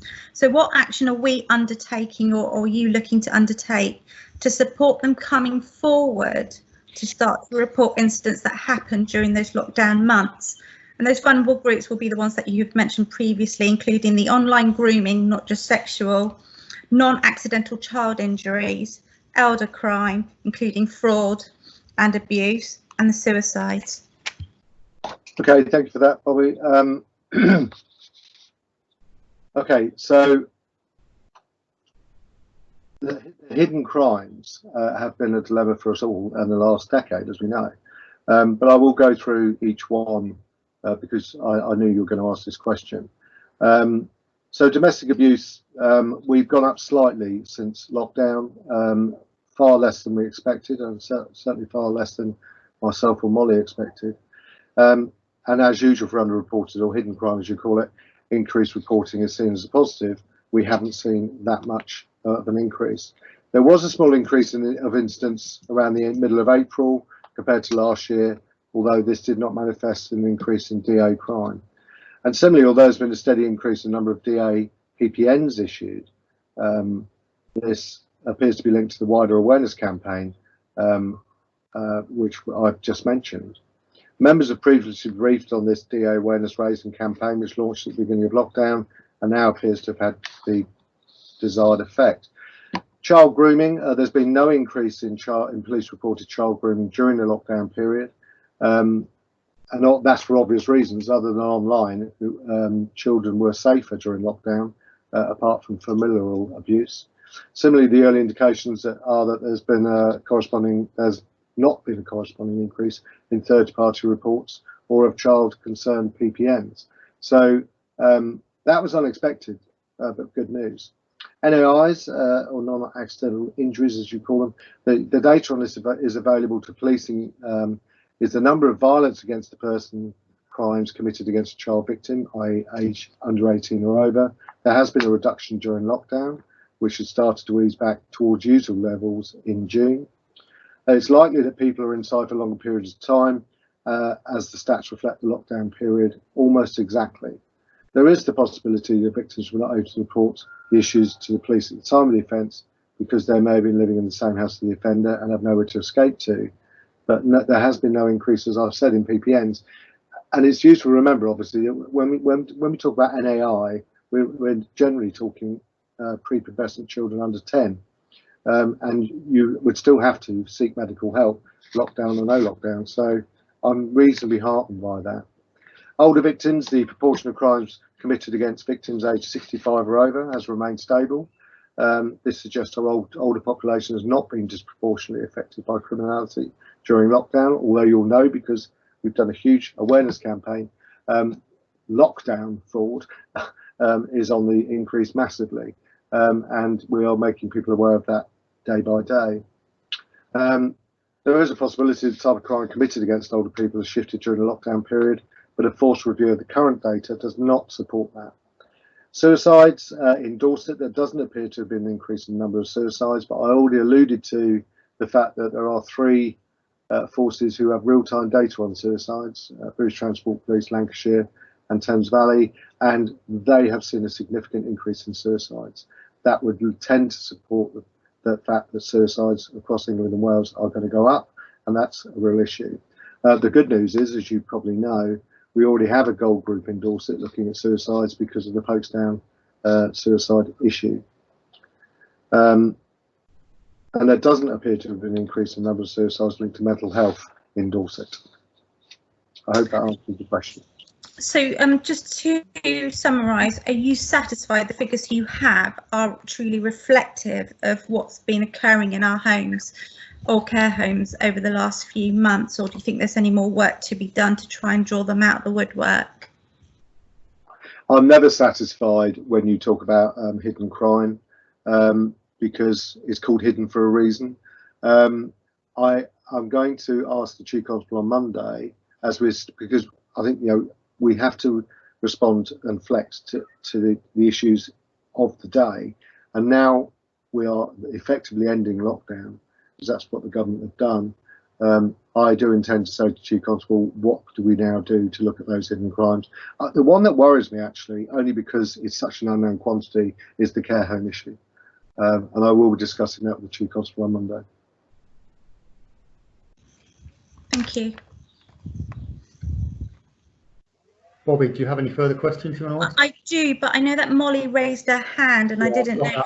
I was going to actually, if you could complete your element there. Okay, Molly, Molly, at the end, I will go through the box at the end of the quarter. Okay, thanks, Mike. Last questions. I'll put that down. Not there. Thank you. Bobby. Right, thank you, Martin. I know you were talking about forming this new ASB task force, and I just wondered how that was getting on, how it's all starting up, and how it will be used over the next few months to aid our Dorset residents. Okay, that is actually going to be covered under our discussion of the 3 pillars. Simon, do you want to just come in quickly? I'm just trying to find. Yep. So broadly speaking, I think you're referring to the neighbourhood policing-led ASB task force, which is with local authority partners as well. So essentially, this is the work that's led by Dorset Police Neighbourhood Policing teams from the Dorset Police perspective. Obviously links into local authority ASB teams as well. So you'll be familiar that through community wardens, through the CSAS scheme, through our NPTs from Dorset Police's side, and through wider networks such as Neighbourhood Watch and others, there's a whole raft of support available to local communities. And essentially what we're trying to do here is collectively trying to brigade that work together. So police, local authority, voluntary sector, more widely, to demonstrate that actually there is a plethora of supports available out there for those individuals who are experiencing this. There's always a difficulty that we throw potentially from a policing perspective and local authority perspective resources at this, but we don't brigade that together, and sometimes we can work cross purposes. So the idea of this is to make sure that we are in a position whereby we are sharing that information, we're working together on the same issues, and that if it needs police escalation or police support, or it is local authority escalation or local authority support, or partners or housing or whatever it may be, then that task force is able to bring in the specialist expertise it needs to particularly problem solve and address the situation those particular residents are facing. Thank you, and I just look forward to see how those figures are when we all meet up back in September and see how well it's been implemented. Thank you. Thanks for that, Bobby.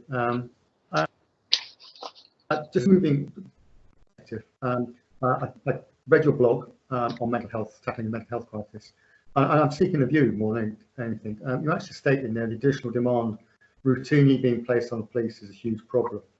I'm seeking your sort of, as I said earlier on, your view. How do you square the circle when elements of the Mental Health Act require police involvement, i.e. Section 136, community treatment order, enforcement, etc.? Martin. It's very hard to square the circle. The police are involved for an obvious reason. Most people who come under Section 136 are in a public place and in crisis. So I don't think you're ever going to square that circle. What we do need to do, and I'm very proud of Dorset for doing, is if the police aren't available, or if the police are available and they have someone in crisis, there has to be someone to take that person. And we have got a lot better at this. We have the 2 refuges, the 2 retreats, Dorchester and Hanneman House in Bournemouth, and we now have the 24-hour crisis line. And actually, Dorset Mind, one of the councillors was talking earlier about online support, I think it was Molly. Yeah, let's have a shout out to Dorset Mind. Dorset Mind have been doing virtual counselling throughout COVID for people in mental health crisis. And that has taken a lot of demand off the police. So how do you square the circle? I don't think we ever will. You're always going to have powers for police to detain people who are poorly to protect themselves or protect the public. But it isn't the actual laying of hands on someone and invoking Section 136 that's the problem. It's where do we take them, or do we have somewhere for those people to go for help before they ever come across a police officer? And the answer to both now is yes. We didn't have that 5 years ago. I think Dorset rightly should hold its head high. We are we've still got massive issues, but we are one of the best responders to mental health in the Southwest, if not nationally. And I'm enormously proud of our 2 retreats. I think they're a great resource. And we know that between 400 and 500 people a week use those resources. That's a massive reduction in demand on police. So we'll never square the circle, but we are definitely getting better at it.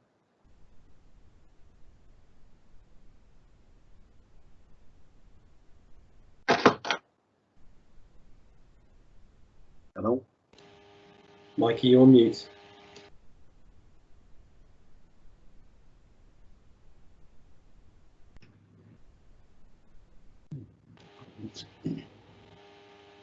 Bobby, I'm not sure whether possibly Mike may have dropped out. Are you happy to take over? Yep. Yes, thank you. Pillar 2. So I'll introduce Martin first, and then obviously let Les and David lead on that. Thank you. Thank you, Bobby. So Pillar 2, we have 1, 2, 3 pages of update again. So the first issue, which you may have seen in the media because there's been a lot of publicity about it, is the Dorset Police No Excuse team. And going back to our conversation earlier, we doubled the size of the No Excuse team through Income for the Driver Awareness Scheme, which is why the hit on the income matters. We don't use that money to pay for cars or decorating a building. We use it to put police officers on the streets to keep our roads safe.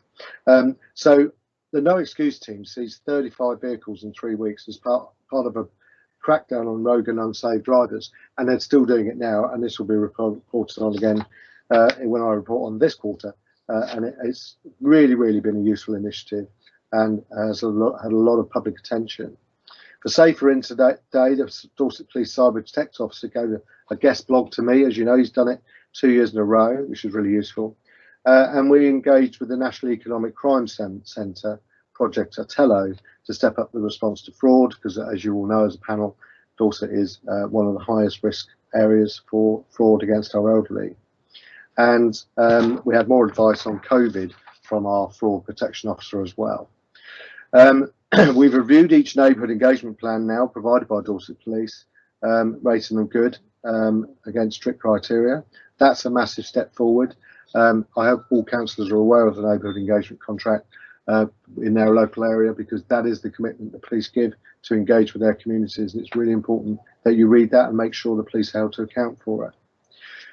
We recognised our police officers, staff and volunteers in an award ceremony literally just before COVID arrived, and I mentioned it before because Molly, our cadet, was given an award. I've published my annual engagement report that I do every year. I committed to do that in the second election, and I hope the panel have had a chance to read that. And we launched our consultation on the precept, obviously. Seems like years ago, but that was only 4 or 5 months ago that we consulted on precept.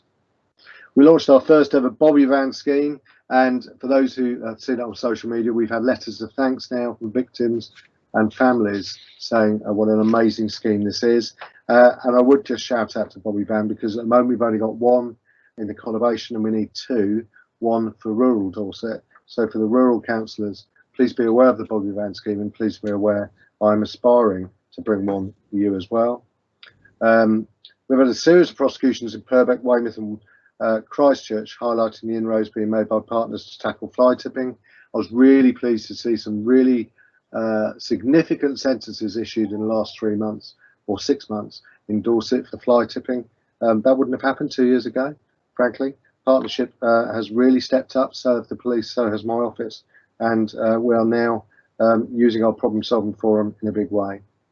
And we put in 2 partnership bids to the Home Office Safer Streets Fund, seeking to tackle burglary and acquisitive crime. That is a quick overview of that pillar, and I welcome questions. Thank you very much for that. Sorry, chaps, I dropped out. My internet dropped out there. Les, David, over to you. David, do you want to go first? Yeah, good afternoon again. Yes, so just bringing in I think I'll leave you, Les, to do the when we're rolling out across the county, probably come better from you. But my observation is on the reports, green, green, green. But the one I look about with the wonder is the educate young people on online risks. Because the fact is that from look at Facebook and Twitter, you've got vast amounts of people going on there. I just wondered if we could link the two together so we could actually get the young to be sorted out.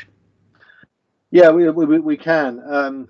Obviously, COVID has given us some massive opportunities in relation to online education, and the panel will know that I'm a trustee, executive trustee of SafeWise, and SafeWise has had to adapt during COVID to practical visits to the Bournemouth or Weymouth site to online self-harm prevention. And the Chief Constable and I had a meeting yesterday with Graham Farrant and various other stakeholders, including the Lord Lieutenant, because we are very keen. The Chief Constable has just commissioned a review of what is delivered in every school in Dorset. And that's no mean feat. I tried as Police Crime Commissioner to do that about 3 years ago, and it is just a massive task. But the Chief Constable's employed a company to examine what each school in Dorset delivers, and then try and bring together a matrix of what's delivered, what isn't delivered, what are the needs, and how do we meet those needs. So it is in hand, David, but the project that the Chief Constable's funded reports back in September. I would think by Christmas we'll have a really good overview of what's delivered in schools in Dorset. We've never had that, believe it or not. So Sorry, I've got an MP phoning me during my panel, so I just killed the call. I'm hopeful we will join this up. That's why it isn't green. It's not joined up. It's very difficult with academies because they all do their own thing. When it was all local authority owned, it was a lot easier to collate, but we will get there. And actually, I think COVID, I keep talking about the positives of COVID. This is a positive. We can really engage with youth in an online way. It doesn't have to be a PCSO standing in a school teaching 40 kids who want to rush off and get a can of Coke. So I think that, bear with me, but before my term ends, we're doing something more positive in schools. Outstanding, thank you. Thanks, David. Martin, you mentioned about the Bobby van, and that was one of my questions. Have you got a timescale when it might come west at all? I haven't. It's dictated by money, to be honest. The Dorset Community, the Safer Dorset Fund, sorry, which is the charity I set up, which oversees Bobby van, has still got to accrue some money, and of course COVID has stopped us fundraising. So I'm going to bring Simon in because he's a trustee of that charity. I don't think it's going to be any time this year, hopefully early next year, but I'll let Simon answer. I think that's right, Martin. So I think we have to remember we're only in year one, and actually, in actuality, we've only recently launched. So it's important that we get. So the issue with running it through a charity is that charity has to have a steady financial footing. I know many members are responsible for running charities as well, and I know that you'll be well up to speed with that. So we need to make sure that we can demonstrate a very steady financial footing for the Safer Dorset Foundation before we've got the opportunity to go forward and bid for more money. I think also as well from the perspective of, I think we all know in our hearts that it's a good thing, we want to see extended, but this is also public money we're talking about, so we need to make sure we can do a 6-month evaluation as well, and we're not at that stage yet. So we'll do that evaluation, we'll get the evidence, and then we'll be able to go and pitch for more funds, but I think we're not quite there yet. Thanks, Simon. Thanks, Martin. That was just interesting that it came up yesterday about getting some tasks done in certain vulnerable people's homes, and we were just looking away, and then I realised about the Bobby van. So that was useful. Thank you, Martin. In today's Times, there's an article about the government or the number of traffic officers are going to be increased in Dorset, increasing nationally. Do you have any plans to increase the traffic officers? Bearing in mind you're sort of doing that with the No Excuse team anyway. I am, and I have read that article, and you may be aware that I'm the deputy lead for road safety nationally for PCCs, and that story comes about through a report issued by PACS, the Parliamentary Advisory Group on Road Safety. It's a difficult one. It's a Chief Constable decision. He or she decides on the allocation of road safety. You'll know that by increasing the amount of money raised by the driver awareness scheme, we were able to increase roads policing units. I hope that, what I'm hoping, and we have a workshop on this next week with police crime commissioners and the government, I'm hoping the government will put some funding in to increase this, because you've seen a massive drop, well, not just of policing, but you've seen a massive drop of road safety police officers in the last 10 years. And in fact, the Times quotes over 1,000 have disappeared, which equates in Dorset to 10, which is a lot. 10 police officers can do a lot when they're doing nothing but road safety. So I haven't got any plans to increase at the moment. It is a Chief Constable decision. I think it's really interesting that we're getting some traction now from government on this. And one thing I picked up in that story, which was really interesting because I wasn't aware of that, is that there are various bits of policing that the government can dictate police forces do other than the police and crime plan from a police crime commissioner. I'm sure you all know that. One is terrorism, the other is fraud. There's a groundswell of opinion that road safety should be there as well. And I support that totally. If that was a government priority that every police force had to address, you would see a massive turnaround. The Chief Constable would have to put more resources in the road safety. So I think we're in a good space. We've got a government now that wants to deal with this. I have to say that hasn't been the case in the last few years, and I understand why, austerity. But now we're coming out of austerity, or were till COVID. We have a government that wants to put this back on the agenda. And I think that's a really good thing to do. And actually, the portfolio, the road safety portfolio, is Alison Hernandez and myself, Devlin, Cornwall and Dorset. And we're about to create our own portfolio for road safety, which would highlight how important PTCs think it is. We have to accept that despite a massive trajectory downwards in the last 50 years, in the last 3 or 4 years, we've plateaued, and that is a problem. But I'm not being defensive. It's a government issue as well as a PCC issue. The government needs to put some funding into this to address it. Thank you, Martin. That was a really helpful response. I mean, in my service, I saw the traffic departments. They were really big in my early days, and they have been decimated. The numbers down, and I'm not convinced that safety cameras, call them what you will, speed cameras, have a massive impact on reducing speed. In fact, they can increase dangers on the road because people slam on the brakes sometimes, whereas a traffic car patrolling around has a really big impact on everybody and provides reassurance as well. Yeah, thank you for that. In relation to your COVID scammers, has that been effective? I mean, I personally have had calls from people telling me my loft insulation is unsafe, and which is an issue because I don't have a loft. It has been effective. We've had some really good news stories about the COVID fraud awareness campaign, but it's amazing how quickly they jump onto it. As soon as track and trace was mentioned, within a day we had fraud calls coming into the elderly in Dorset allegedly from the NHS. So it's a really, really difficult scenario, but I do think the police have been really good at getting that message out there. Please come back at me if you don't agree, but I think we've done all right. Thank you. And one last point: fly tipping. Action on fly tipping. We've seen the pictures of a surge in fly tipping, particularly when the recycling centres have been closed in Dorset. What sort of response have you been able to push out, and what sort of proactive action have we been able to see? Well, Dorset Waste Partnership, as you know, I can see David wants to come in. DWP, as you know, lead for this in rural Dorset. And I have constantly said I will fund covert cameras if they need them, but they don't need them at the moment. Well, I have seen two things change in the last year. One, the Chief Constable, after pressure from me, agreed that a fly tipping in action is a crime in action and we'll send a police officer. That was a massive step forward. But the second thing is the sentencing by magistrates. I have seen a massive increase in sentencing by magistrates in the last 6 months to 9 months. And I do think the local authorities deserve praise, actually, because when I took over the lead nationally for fly tipping about 2.5 years ago, Dorset hadn't had a prosecution for fly tipping for 2 years. We're now prosecuting every month. So we have got our act together. DWP, BCP and Dorset Council have taken this seriously. And I welcome that. I think we're not in a good place, but we're in a better place definitely than we were 2 years ago. Thank you, Martin. Thank you for your updates. Just a quick update for you, Martin, so that you're aware what's going on within the council. We've just created a gambling aware team together to start rolling out across Dorset to make sure that the gambling aware is people are aware where they can go with habits that they've got. The reason we're pulling this out with the Citizens of Ice actually joining us as well is the fact is as gambling gets worse and worse, it always links to crime or theft or other things, and also mental health. This is one of the main reasons we're going out across it. So just to be aware that we are formulating it now and we'll be up and running probably about January, February next year properly.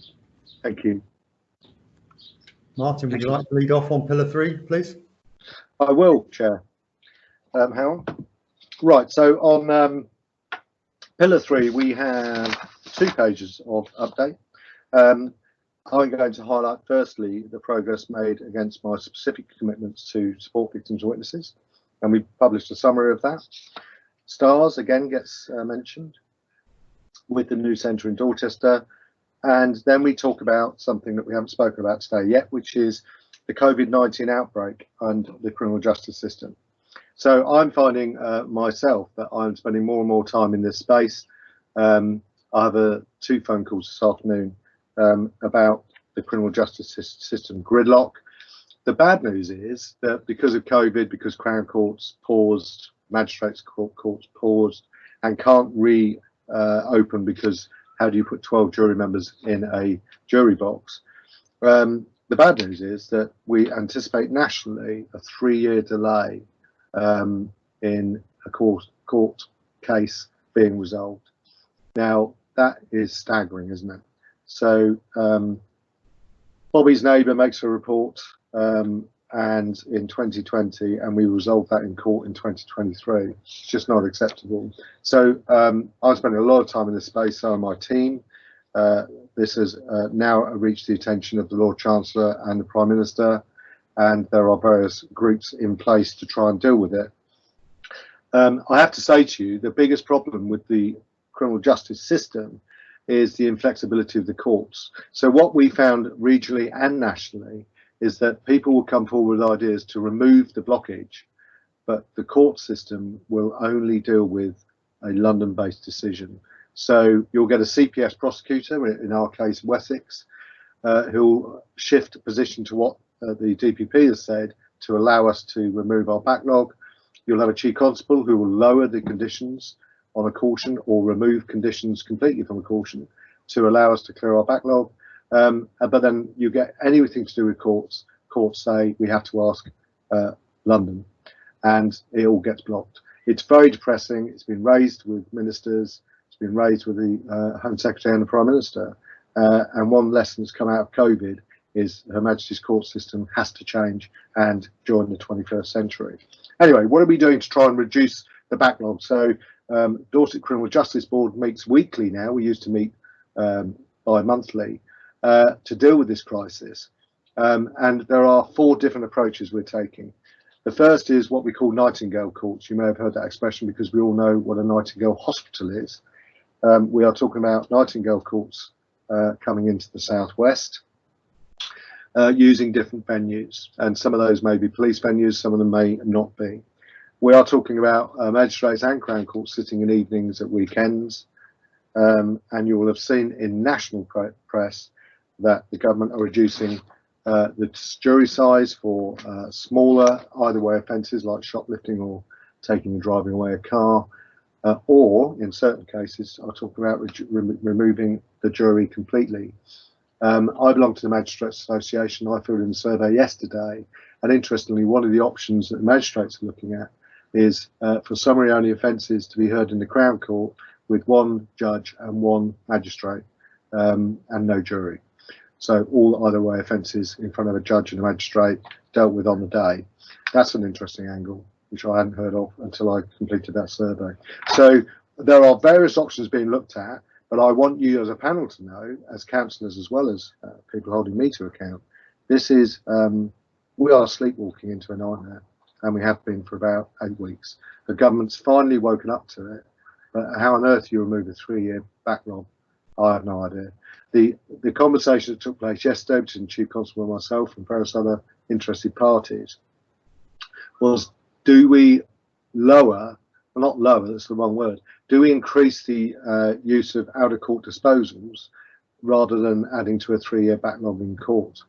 And I made it clear as the politician in the room, and I hope you will support me in this, that actually if you said to a member of the public, if you report a crime, instead of the offender receiving, I don't know, £300 fine, they're going to receive a £100 fine, but you know what, they'll receive that fine now rather than a £300 fine in 3 years' time.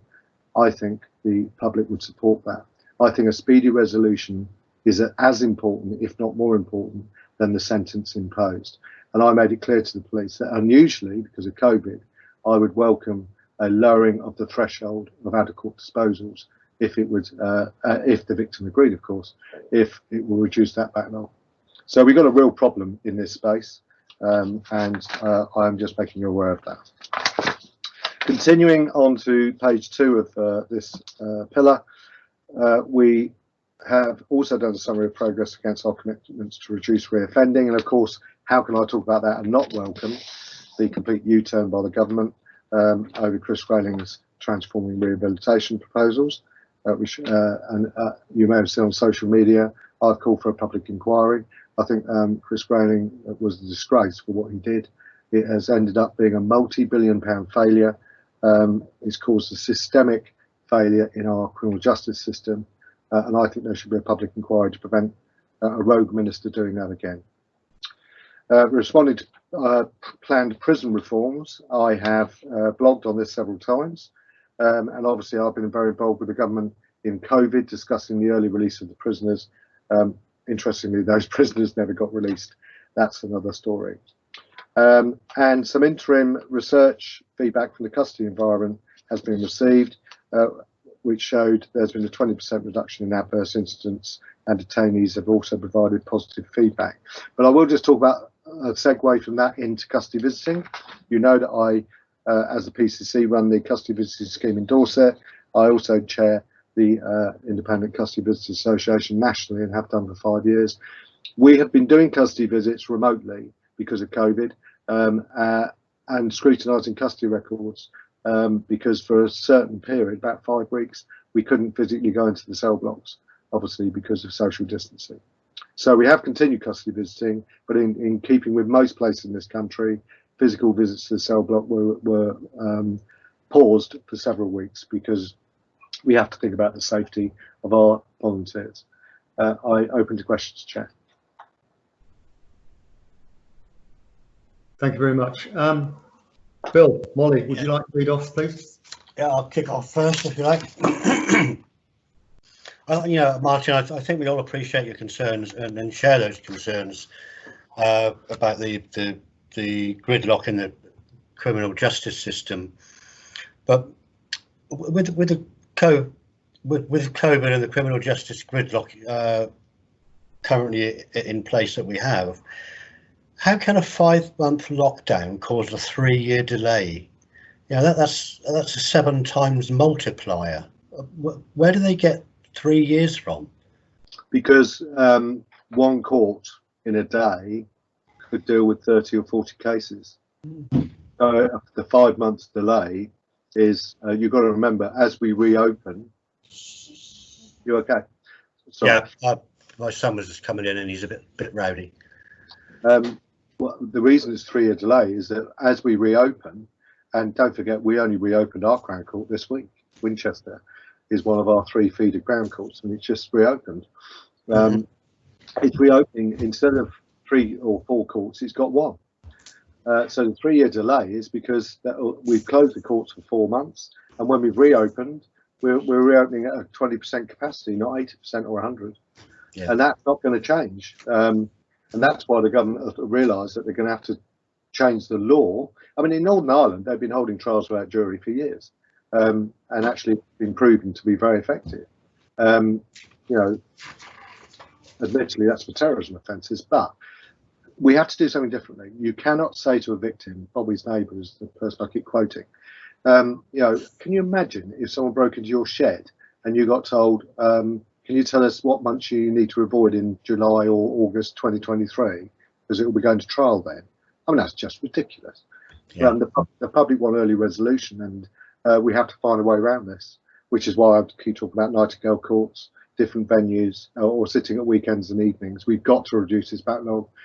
And the good news is everybody agrees with that. There's no, the Transforming Rehabilitation agenda was probation service, police crime commissioners and various other organisations, Justice International and various others, saying this isn't going to work, and the government saying yes it will.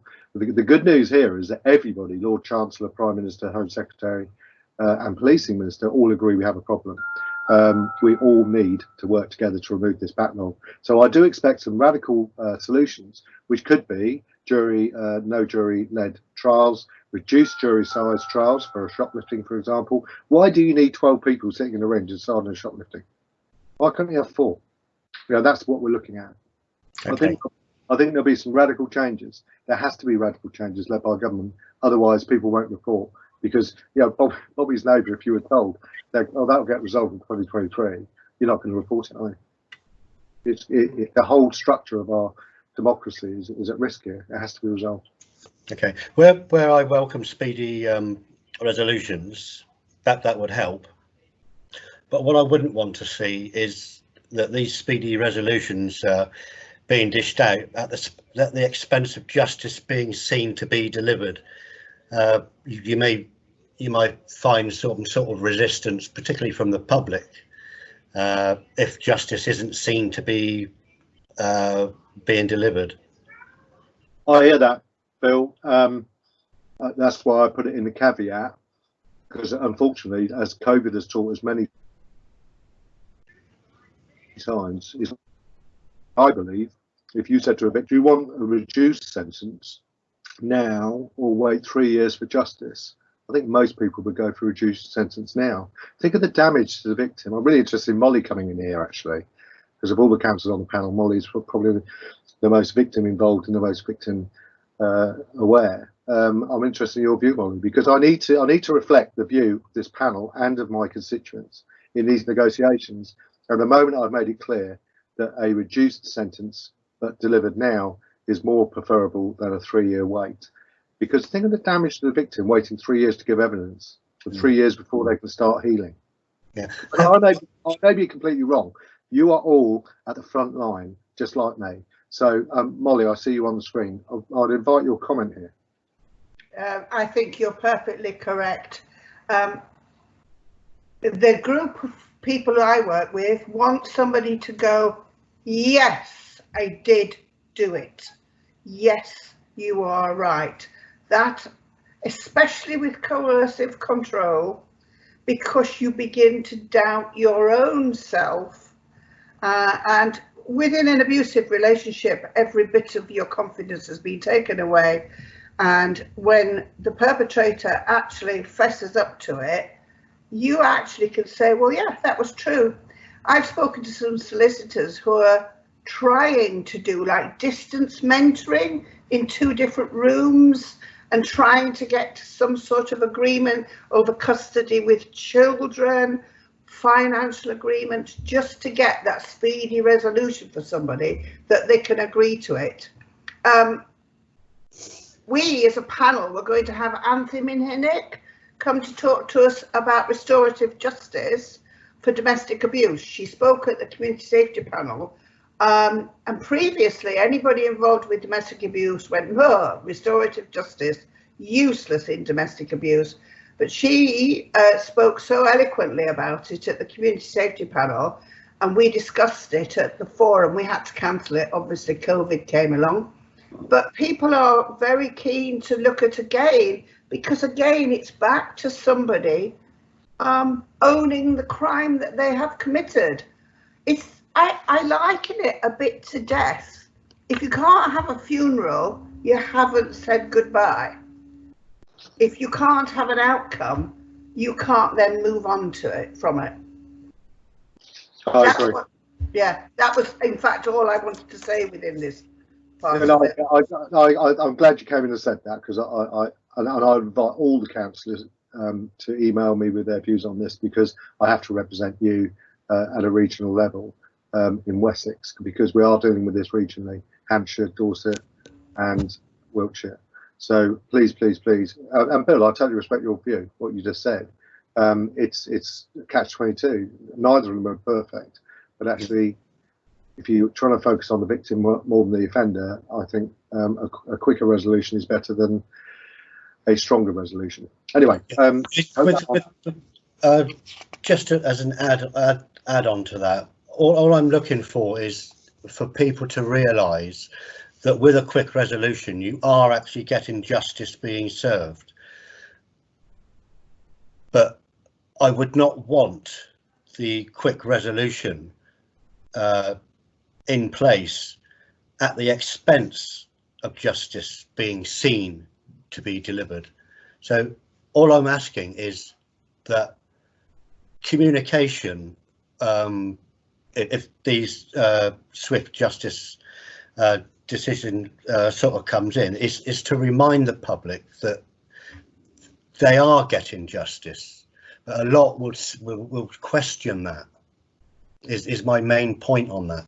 I'm happy to see all these quick resolutions coming in, but not at the expense or the perceived expense of justice not being seen to be delivered. Yeah, okay, no, I get that. Got that? Okay. Sorry, Chair, I noticed there's 2 hands up, and one is Rachel, and this is her world because she's a probation officer, I think. I don't know if you want to come into this bit. Yeah, let them in, by all means, yeah. Thank you very much. Rachel. Yeah, I absolutely agree with the idea of speedy justice. I guess with my background, my concern would be about the impact then on partner agencies and services and their capacity and ability to actually then follow through on the sentences that are given by the courts, because it's one thing getting rid of this backlog, it's another thing then actually being able to deal with and manage those services. So it's then having the investment and the ability for not just the probation service, but all the partner agencies that we have that work with offenders. And then the second point I wanted to make was just about people who are socially excluded. I would make an assumption that there would be an increase in fines rather than some other community penalties, but it would be the ability of the people who are often the ones going through the criminal justice system, firstly to pay the fines, potentially disproportionate on minority groups, and sorry, I would have jotted down another point there. Yeah, just their ability to engage. So those were the two areas that would lead to some concern for me in our ability to then look at reconvictions rather than speedy justice being the sole aim. Yeah, I agree with all of that.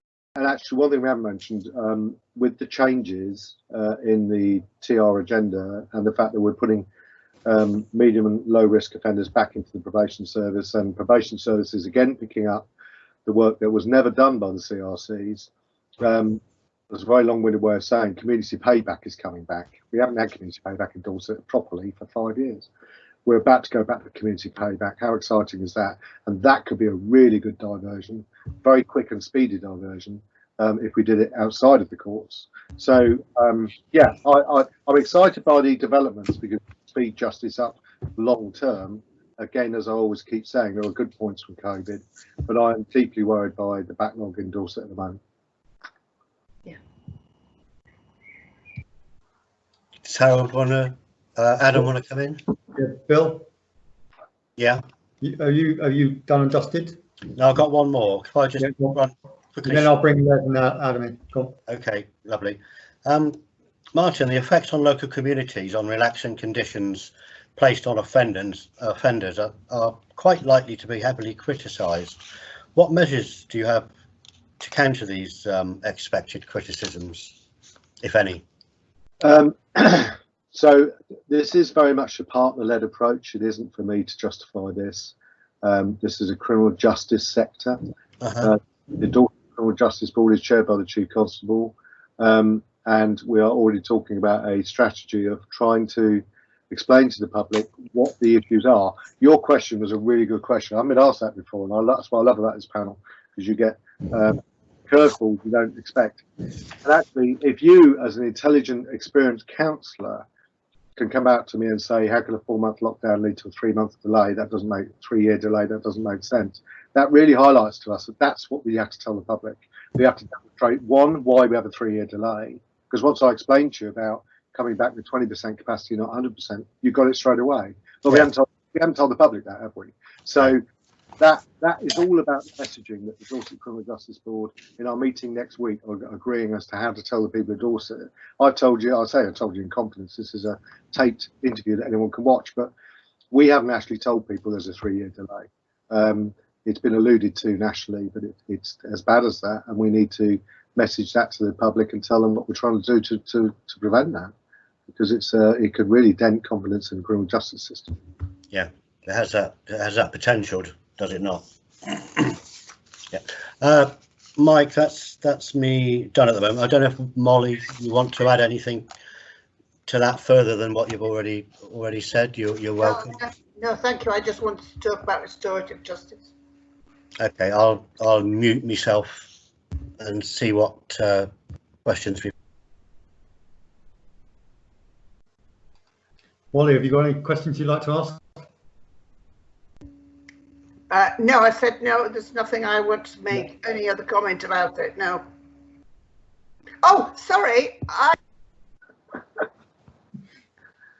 Oh, we've lost you, Molly.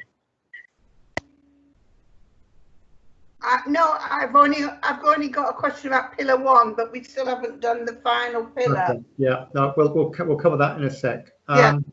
Les, can you hold on to the end? Is that okay? Yeah, that's fine. Yeah, thank you. Let's move on to transforming the future. Martin, if I could ask you to lead off on pillar 4. Thank you, Chair. Obviously, you were involved in the precept decision, so I'll skip through that. We successfully submitted a bid for funding to give more frontline officers taser. So another 80 coming to Dorset. So altogether in the last 2 years, probably 300 to 400 tasers increase for police officers, which is something that attracts massive public support, and I'm sure panel support too. In fact, it says here 315, so I knew it was between 300 and 400. And ahead of the delayed funding settlement from the government, we have called for, I and my colleagues have called for a root and branch transformation of the funding formula. That was promised last year. It hasn't happened, and of course is now delayed because of COVID. And I've already alluded to this in some of my other updates.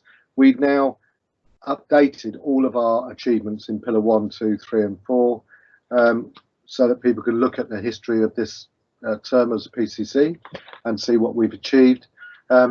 Actually, we haven't talked about it yet. I said we talked about it. I'm going to bring Simon in to talk about, I can't do an extra year and not achieve something. And we know the police and crime plan is virtually delivered.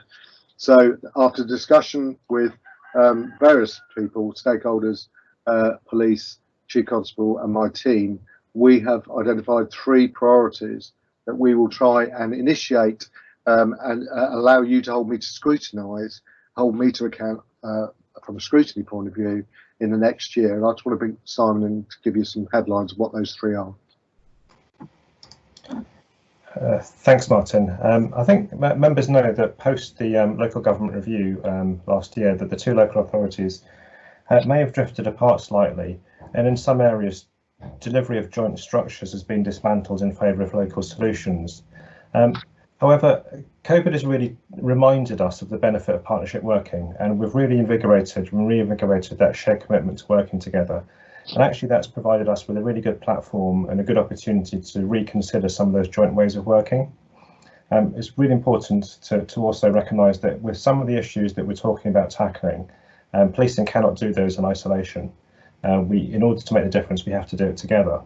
So Martin's kind of outlined 3 high-level areas of work. I won't necessarily say that they are commitments that we're going to deliver on by the end of the year, because when I talk about these issues, that we're certainly not going to solve them in a year.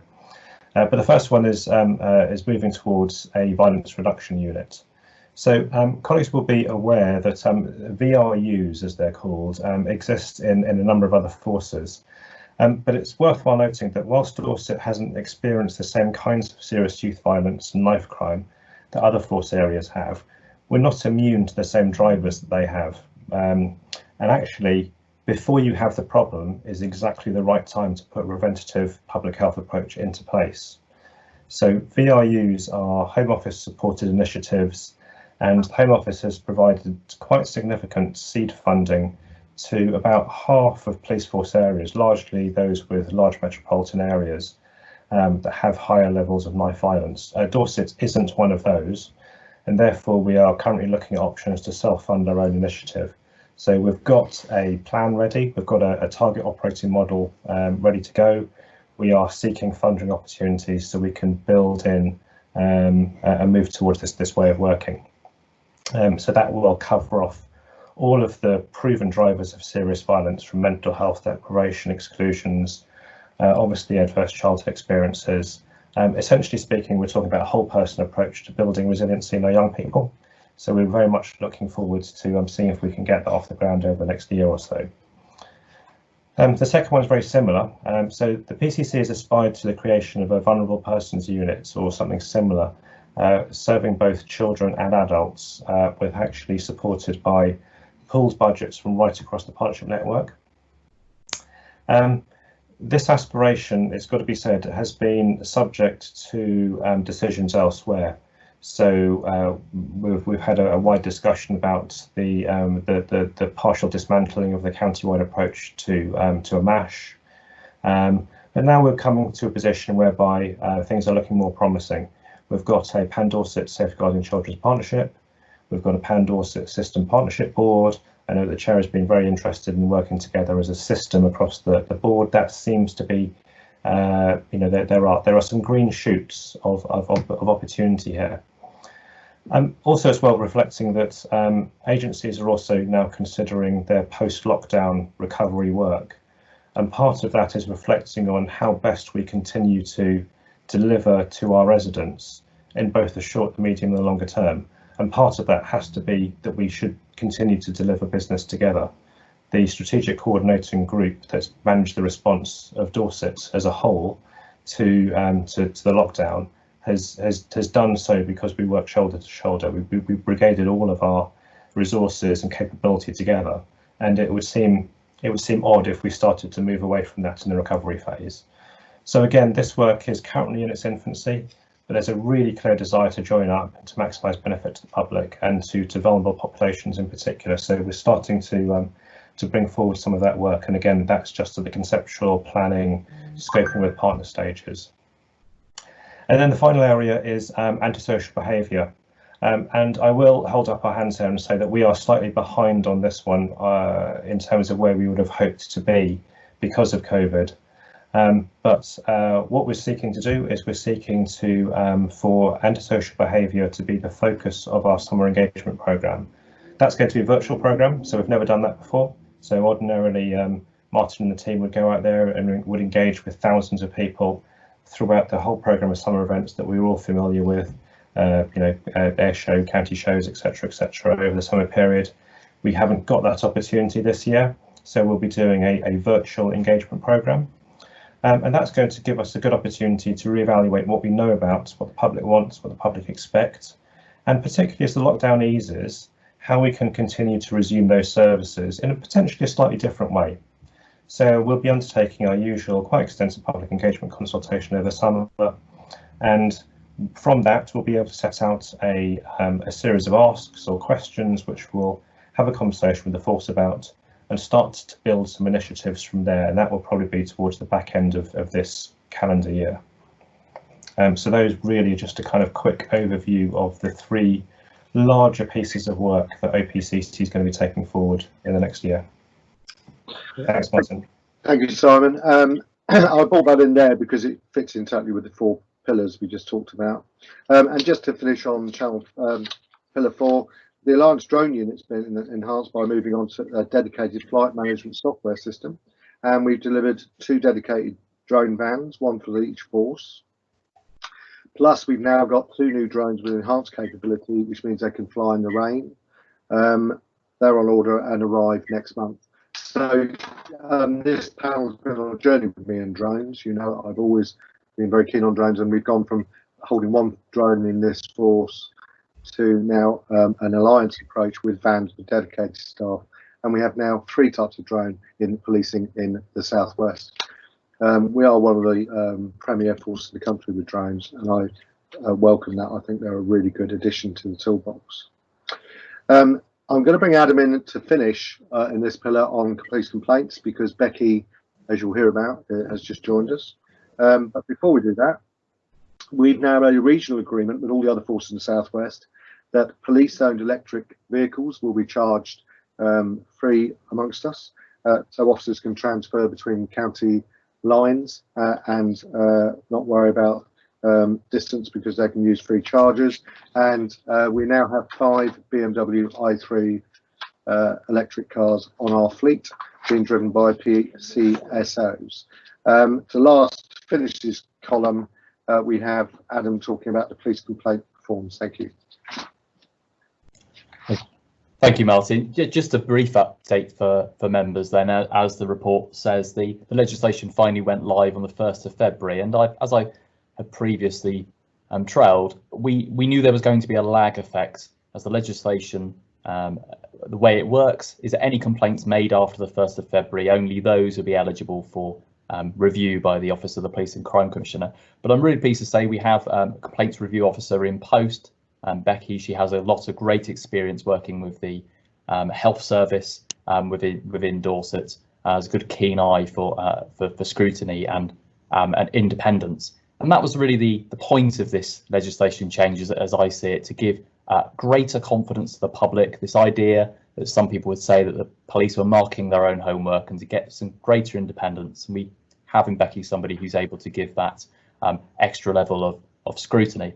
Just to give you some idea of the numbers we're talking about. So within this quarter, I think there was only 1 review received, but then that would be expected because of that lag effect. But now the officers received around 12-13 complaints reviews, which is pretty much in line with the expected demand.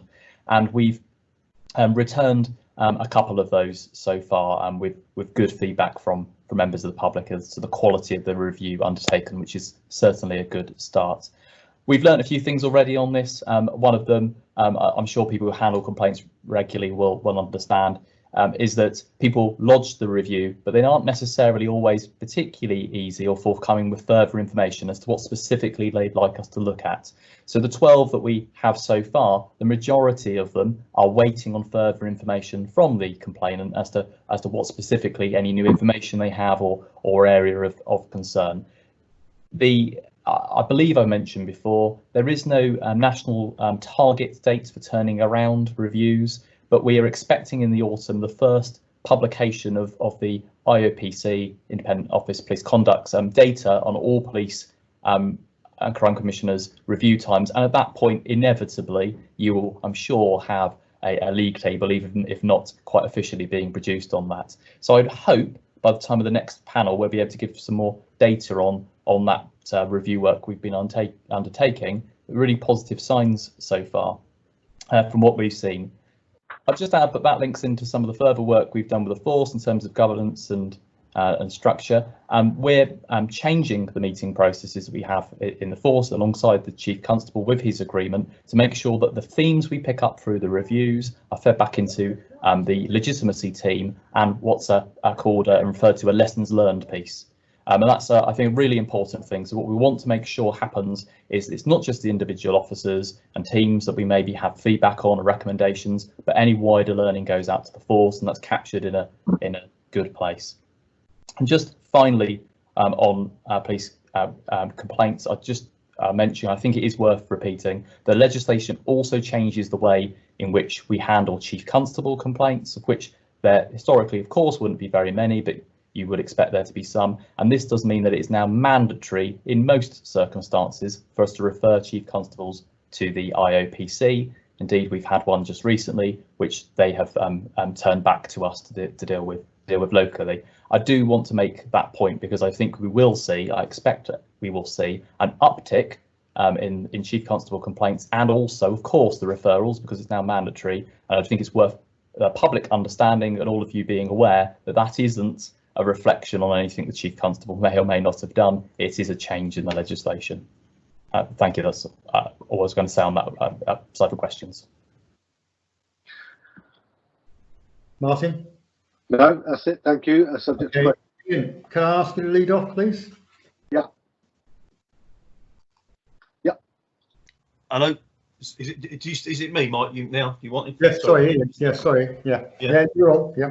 I'll leave 101 if Barry's got anything. I'm sure you'll ask him before the next bit, and obviously I'll leave the finance to you. So it's pretty quick. This, obviously, we've got in the diary to do a review, a spotlight scrutiny of the new complaints process. So I'll contact Adam by email and work a date and time out for later in this year, because as Adam's pointed out, we'll want some more data, and that isn't going to come until at least September. So leave that with me.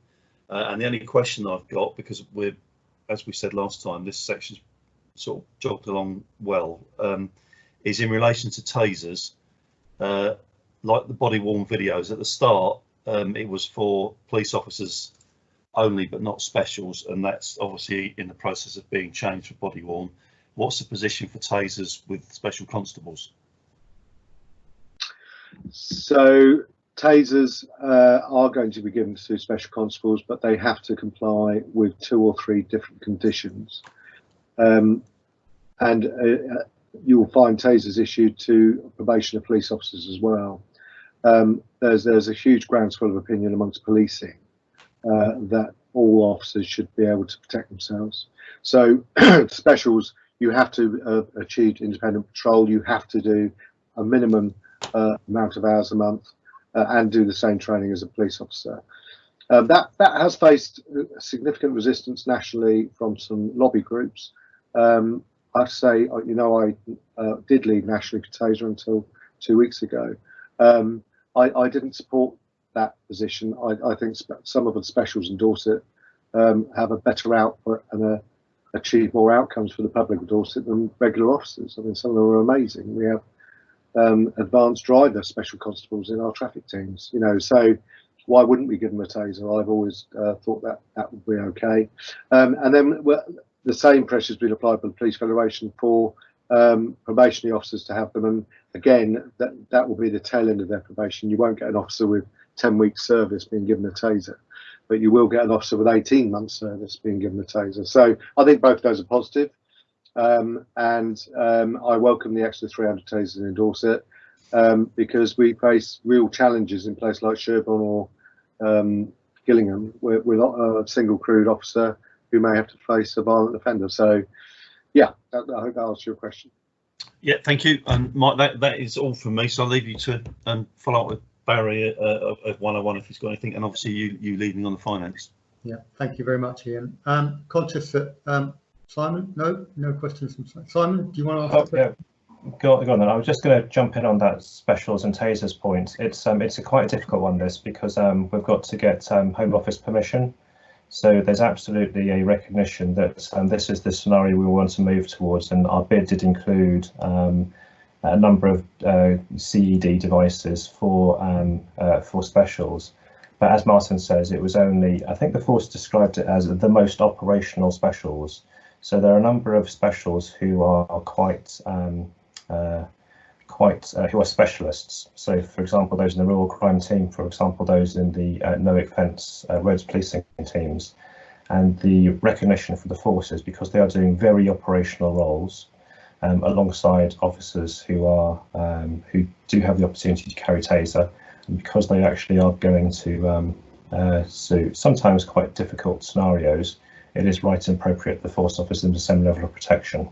So we're just exploring that one, but that one might be a longer term burn, because we do have to have Home Office permission to supply and equip our specials with tasers. But we're certainly looking at that. Thank you very much for that, Simon. That's really Could I just jump in, Mike? I now need to leave the meeting. Okay. Thanks for attending, Bill. Appreciate that. Okay. Thank you. Goodbye. Moving back to the for the panel to ask any questions that they have on item 6. But before I do that, Barry, I'm acutely conscious that the Customer Service Improvement Panel hasn't sat. Is that correct? That is correct, Chair. And I don't even know at the moment when the next meeting is going to be. I've got no information on that. Okay. Well, I'm sure outwith of this meeting, the OPCC will get back to you and let you know when the next meeting is. I'll make sure that does happen. It's in July, and invites are in the process of being set up. Thanks very much, Adam. Really appreciate that. I'm now going to go to the panel in general. Follow the same process as we did before for item 5, but I'm going to do it in reverse order. So, David Taylor, do you have any questions that you'd like to ask? No, thank you. You've covered quite a lot for me already. Thank you. Molly? Yes, I would just like to go back to Bobby's first comments under her pillar lead. Yes, our police put out some very good information earlier on, basically saying we're open as usual for domestic abuse and saying we are here, which was very good, because nationally, the national press did not help one iota in them saying numbers are up 40%, refuges are full, and all of those sort of messages, because especially here, somebody rang you and you would say phone this number is, it will take you to refuge, and they'll say, well, refuges are full. And we were moving people out of refuge into the next stage housing as quickly as possible to release space. And the government kept talking about all the money they had put into domestic abuse, but it was yet another telephone line that was an answer machine. Not like the police one, where you could just type in a question and you got the connection to the link that you need. So heaven forbid we ever have anything like this again, but I think a lesson learned is around this vulnerable group of people who had been put in a very, very difficult position, locked in with a perpetrator who's taken their money away from them, everything else that they're saying to them. I think we need to be very careful about the messages. And the second one is a plea to everybody.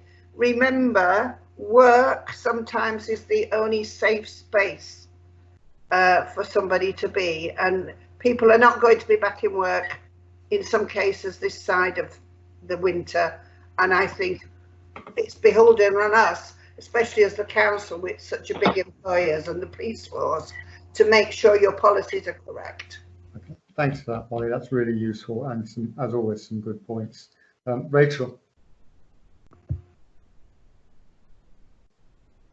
your mic's on, Rachel. Oh, yeah, sorry, it took me a second. No, I don't have anything else to add, but thank you very much. Thanks very much. Ian, do you have any questions you'd like to raise? No, thank you. No. Mel?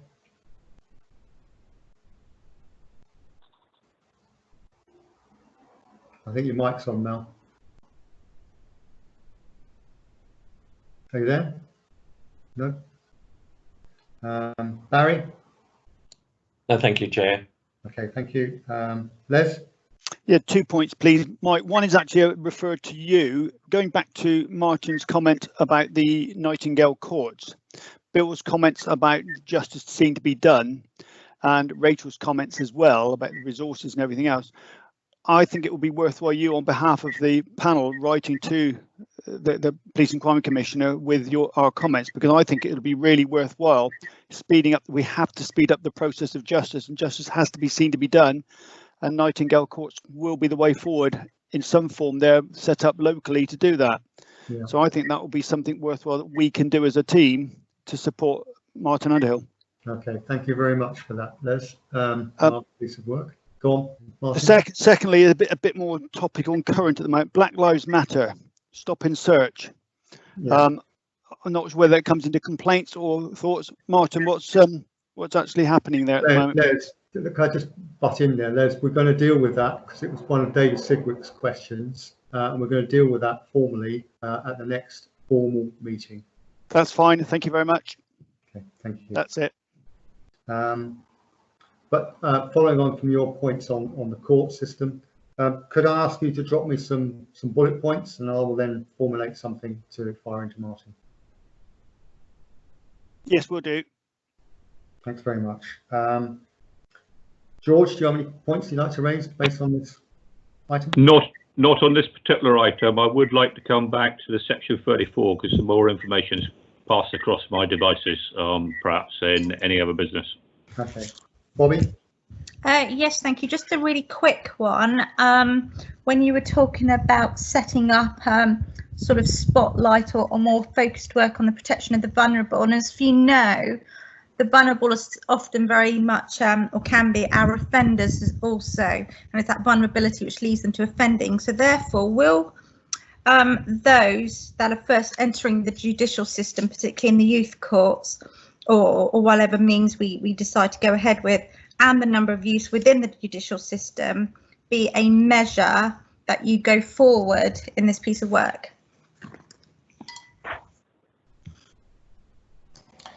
Shall I answer that, Martin? Yeah. So they are already measures, so that the number of entrants into the number of first-time entrants into the criminal justice system is a measure. The number of arrests is a measure of both juveniles and adults. So those are already measures that are looked at by all criminal justice boards. I think when we're talking about vulnerability, it's really important. So I talked through some of the mental health exclusions, adverse childhood experiences. I think that's exactly what we're looking at. That's exactly the piece of work that we're hoping to do. This is about early intervention and prevention.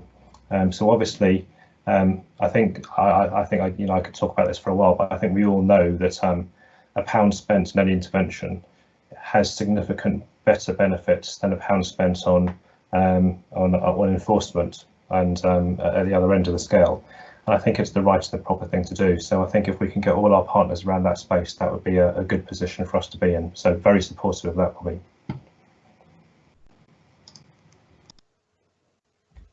Thank you, Chair.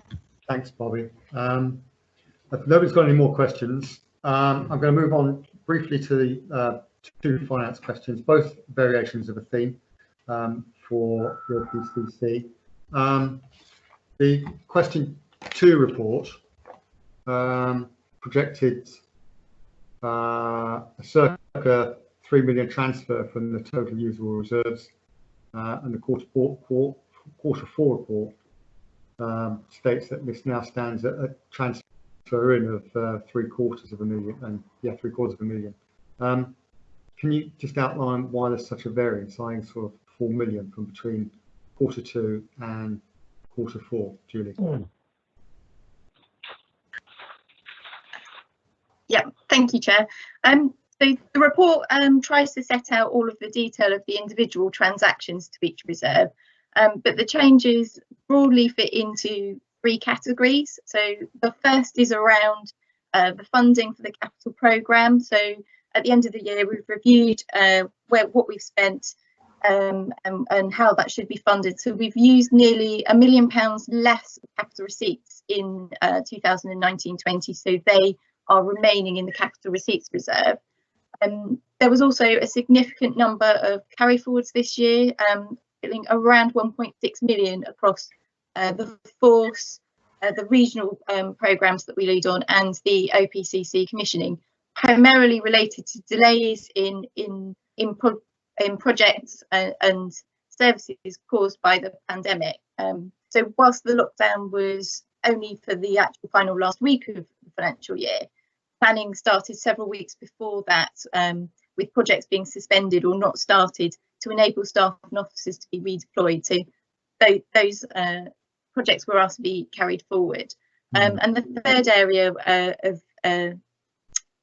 of underspends is around those general underspends that we've transferred into reserves, and for specific projects where funding was specifically allocated to those projects that due to timing weren't complete by the year end.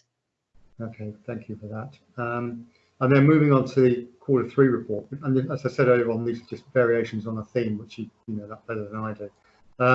I suppose the fact is that the quarter 3 report projected this underspend, Freudian slip, this reserve of 6.5 million, which then has gone up in the space of 2 months to 9.9 million. Why was this not forecast more accurately, I suppose? It's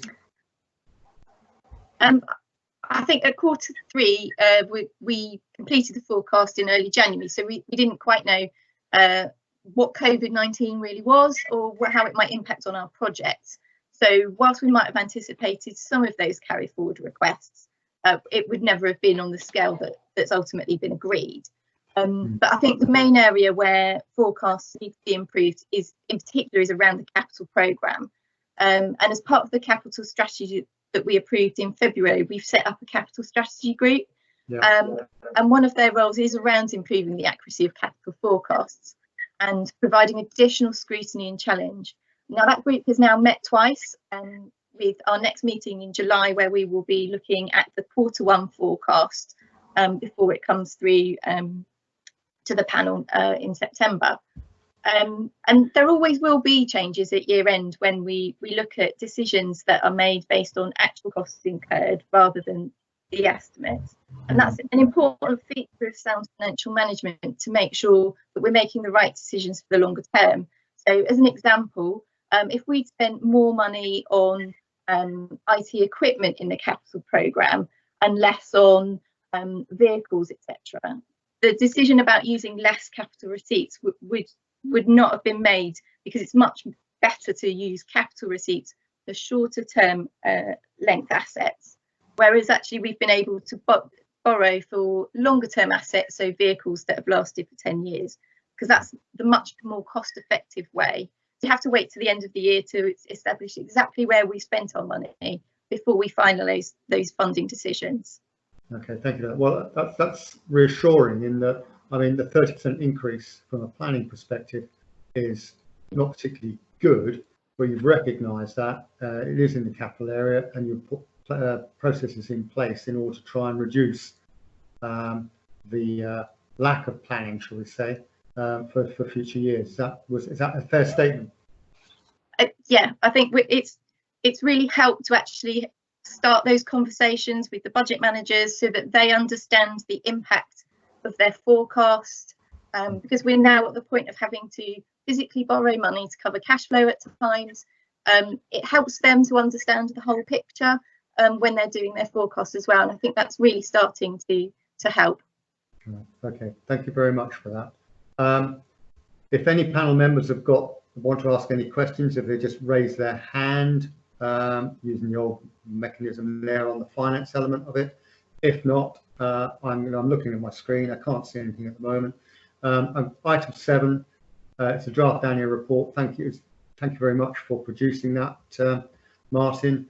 May I ask panel members to go through this draft annual report, forward any comments to Mark by the 2nd of July, and then based on these returns and my own thoughts, I'll respond formally to the draft as we do every year by the 10th of July. Martin, are you happy with that? I am happy with that, Chair, thank you. Which leads us nicely into item 8, which you very kindly offered to do as part of this informal meeting, and that is the Innovation Fund 1-year update. So may I hand over to you? Thank you. I'm really proud of the Innovation Fund. It was a joint idea between me and the Chief Constable, and as you will hear, it's been hugely successful and has enabled us to take or undertake things that we would never have achieved without it. I'm going to ask Simon to read or give you an overview of this report for members of the public. This is agenda item 8 on the internet if you want to look at it, and I would ask the members of the public to read it because it's really, really interesting. And Simon actually represents me in this space, so it's quite appropriate that he talks this to you. Thanks, Martin. So colleagues will know that as part of the last year's precept conversation, both the Chief Constable and the PCC agreed to create a joint innovation fund, and where a fund starts, a board must follow. So an innovation board was stood up, as Martin says, chaired by the Deputy Chief Constable, Dave Lewis, respectively, and meeting every 6 weeks. As Martin said, I mean, please forgive me, but I think I'm really proud of this piece of work actually, because we were really nervous about trying to embed a new board within the organisation, within an already crowded meeting structure, and recognise that actually, is this something that's only going to be supported by senior officers and by the OPCC? Because actually, we recognised that we were not we didn't have the monopoly on good ideas, and good ideas would come throughout the entire workforce. And so we started to embed a culture of problem solving and innovation throughout the workforce. So part of it was to recruit a innovation and efficiency officer, and that person has been liaising with the College of Policing. The College of Policing have now been undertaking a piece of work called Innovation Brokers. And basically it's a series of workshops that have been done in local forces to try and encourage individuals within the forces to think innovatively about some of the solutions, about some of the problems that face them, and come up with some innovative solutions. So we've had 4 of those meetings to date. They've been dotted around the county. They've been really well attended. I think well over 100 officers have attended. And bearing in mind you've got to be abstracted for operational duties to attend that demonstrates hopefully the level of support that has been given to this by the force. So we feel as though that we've started to create the right kind of environment whereby we're empowering our staff to actually come up with solutions themselves, and not just say, well, what are you going to do about this? What are you going to do about this? There's some really key drivers and some work that the force is being undertaken about trying to continue its growth along becoming and improving its drive towards being a learning organisation. And part of that is actually recognising that all of us, not just senior members of the team, but all the way throughout the entire organisation, we should be empowered to make our own decisions. We should be encouraged to innovate. We should be encouraged to come up with new ideas. And even though those ideas may not necessarily all work and all work perfectly, that shouldn't be a barrier. We should be allowed the space to actually innovate, allowed the opportunity to actually come up with solutions that may be imperfect, and potentially some of them won't work, but there will be no negative impact on that to the individual. A good idea is a good idea, and we should allow and try and make sure that we try and push those through. And it's all well and good for the board to have those kind of conversations, but we're always slightly nervous about what the uptake may be. And actually, we've been really pleased that in the first year of operation, we had well over 100 separate bids. And these are not just ideas, these are fully formed bids. So we've got an idea about why don't we do a piece of work around a particular product or a particular solution or a particular role. And rather than just have that one line from the organisation or a note on a post-it note, what we've done is that we encourage the innovator, as we call them, who had that initial idea, to work with us as a team. So the knowledge broker, so our innovation officer, will connect that person with the relevant person within the organisation. So it might be an HR issue, might be a finance issue, might be an ICT issue, might be an operational issue. But what we'll do is we'll connect that individual with the relevant support in the organisation for them to own that idea moving forward and to help and encourage them to develop that idea further and to bring it to a position whereby you can actually put it forward as an expression of interest to the innovation board.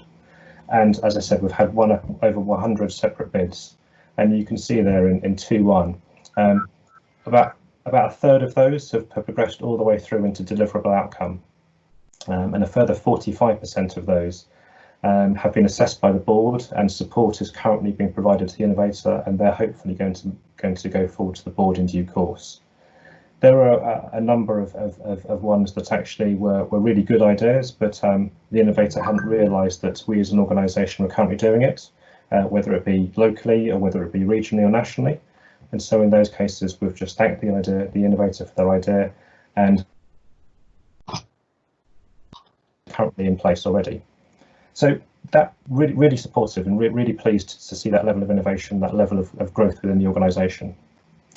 So just on the finances, as colleagues know, it's a £1 million fund, and that was arranged through a combination of OPCC funds, Dorset Police seed funds, and then some innovation savings as well, and that's set out in 3.1.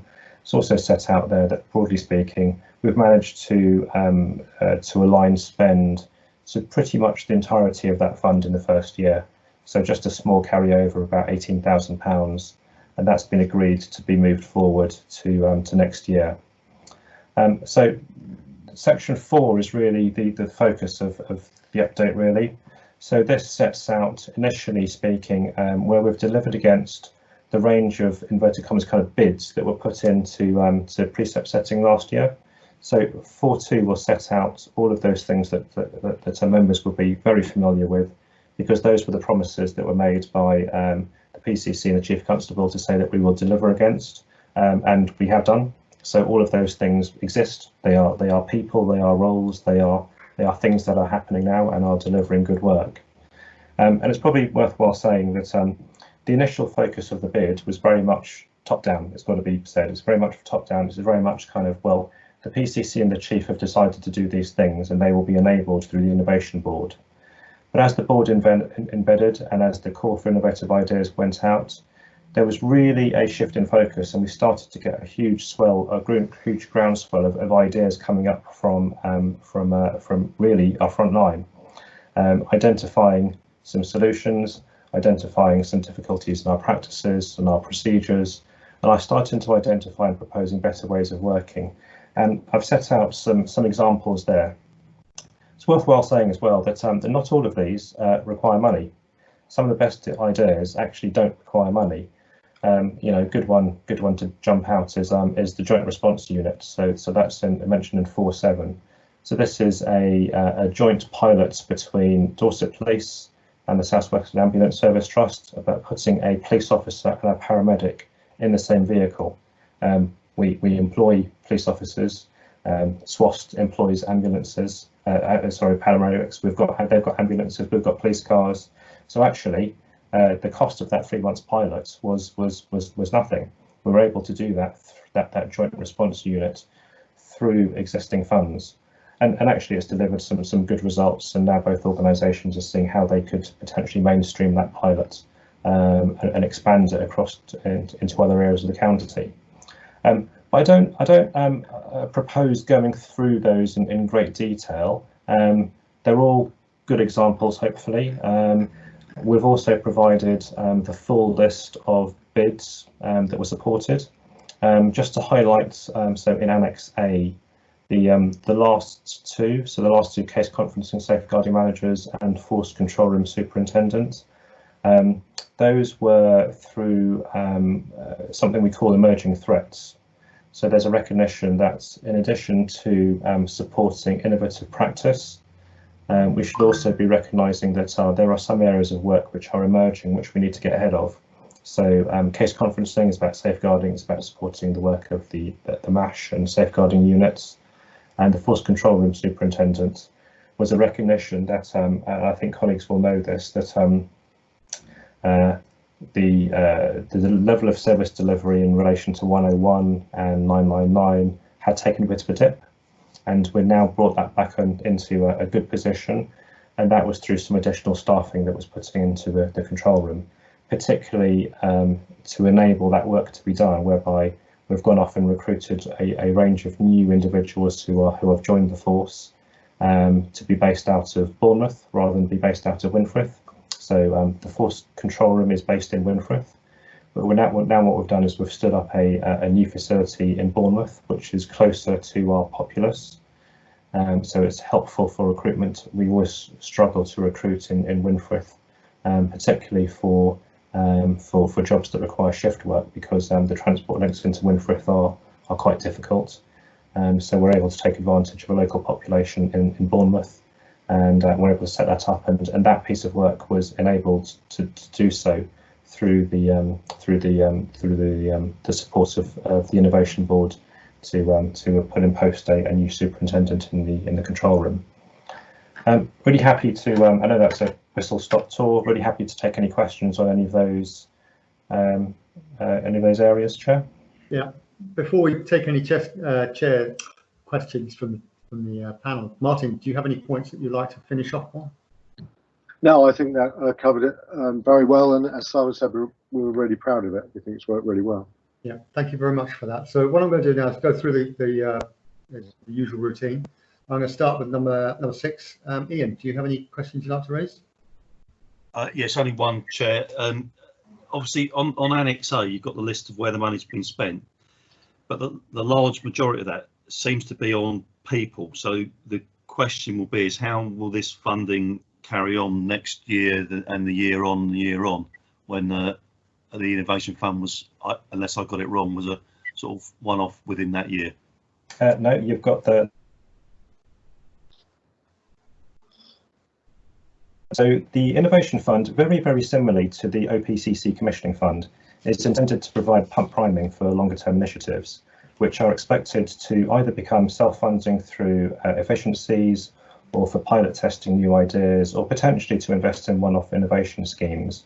There is a recognition that Innovation Board is very much short-term funding, short-term investment, and the opportunity there is then for, if these are roles, then those roles will prove themselves, and then they'll be moved into workforce planning, and they'll be mainstreamed within the organisation. So, for example's sake, the Innovation Fund, the Innovation Officer, it is probably prudent to say the Innovation Officer is proving its worth as a role. And so, whilst it was primed by the Innovation Board, if the force deems it sensible to continue, which I would suggest it would, then the determination will be made by the force then, so workforce planning, to mainstream that role and to increase establishment in order to carry on supporting that role. There are some other things to bear in mind. So there will be some efficiency savings, absolutely. So I think part of the evaluation is the return on investment of the initial funding. So Bobby Van might be a really good example of this. There's a recognition that I think whilst there is a cost of the van, the operative, the equipment, that actually in the longer term, in terms of the benefit to, I'm just purely talking from a cost perspective, as that was the question, there will be some cost recovery that will be available because of the amount of potential burglaries that may be stopped in the future. It's always difficult to put a cost on prevention because it's hypothetical. You don't know what you've prevented by putting something into place. But I think we've got some really good metrics around some of the risks associated with those long-term investments. and how they're being considered through the board. Well, yeah, I think the point of the question though there is that is it going to end up that there's a reduction in staff in other areas to keep these going in the years to come? So no, I think what we're talking about is the worst outcome would be that because of some of these posts, there's going to be less cops in. Well, I live in the north of the county in Gillingham, because they can't go much lower than, as Martin quite rightly pointed out, they're single crewed now. And on the road. So that's the benefit of bringing it into the workforce planning board. So the force has a workforce planning board, and the workforce planning board looks at establishment across the piece. So that looks at the balance between police officers and police staff, and actually, so the innovation board is very closely linked to the workforce planning board. So broadly speaking, there's a recognition that if there is a growth requirement within the organisation, so we need more labour policing officers, then where is that best suited to be delivered from? Is that best suited to be delivered through an uplift through the establishment, so to come from the normal, in inverted commas, Dorset Police funds, or is it a piece of innovation that could be primed, bought within the organisation relatively quickly, because it's got to be said that the workforce planning board is a much longer period of time from delivery through to actual implementation of the role. So the idea is that by taking everything in the round, those concerns will be managed by the workforce board, and there should be absolutely no bleed between innovation and the continuation of those posts, if that's what the organisation deems fit, because that will be a decision that's made by the workforce planning board. And there's a very, very strong commitment from both the Chief Constable and the PCC to not denude in any way, shape or form the level of neighbourhood policing. So the follow up then to that then, Simon, is so those staff that are outlined in that Appendix A are up to 31st of March 2020. So can we be providing them with details of how each of those staff have either been found the money for into 2020 to 2021, or whether it's been a reduction somewhere else to cater for them in the 2021 year? Yeah, that's a level of detail that I think sits with the workforce planning board. As I said, I mean, I think we could provide some overviews about that. So part of it, so for example's sake, the Chief Constable agreed to increase establishment in respect of the Rural Crime Officer, the Marine Crime Officer, the 3 IOMs. So there was an increase. I think your colleagues will probably remember there was a decision to increase establishment to reflect those, for example, those 6 posts. And I think what we've got is we've got a mix of where there are posts, there have been a formal decision by the Chief Constable to increase establishment to ensure that those roles are supported in the longer term. For some of them, though, they are more it's a pilot, and so it will be the basis of the decision will be made after the back of that pilot as to whether or not there is a continuance on the forces side, or whether it's looked for an alternative solution. I think broadly speaking, I think the majority of the roles that we're talking about here, the forces already made the decision to increase establishment to reflect the continued support of those roles. So is that a yes, that you'll provide that detail then? I think we've already done that, actually. I think the Chief Constable has said that we're going to increase establishment. So I think we've broadly speaking, I think potentially Chief may have done that in the precept setting conversation. But I'll double check that and provide. Yeah, because this specific question I've asked there's a number of posts that are identified. So how are they being carried over into next year? Is it additional posts under an establishment, or is it going to be funded again from Martin with the Innovation Fund? It's reasonably straightforward. Yeah. Okay, thank you, Chair. Thank you very much, Ian. Rachel. Nothing specific to add other than what I really like on there is the variety of different schemes that have been funded. It's nice to see that it's right across the board. It's not just one team that's come up with a variety of ideas. It's funding things in a wide range of areas, which is really positive. Okay, thank you for that. Molly?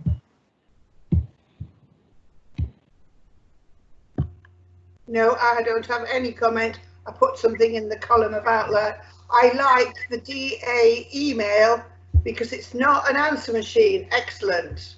Yeah. David, do you have any points you'd like to raise? No, just to emphasise on the quality of the reports and to say it's outstanding the work that's been done. It really is very good. Thank you. Thank you. Bobby? No, thank you. Thanks, Bobby. George? No, thank you. Les? Just one point on that, I congratulate everybody on the Innovation Fund and the work done, because there's some really good points there. The one I'm struggling with is innovation. Is the superintendent into the control room? Is that not just somebody going into problem solving there, because you've got 4 or 5 chief inspectors in there, 6 maybe?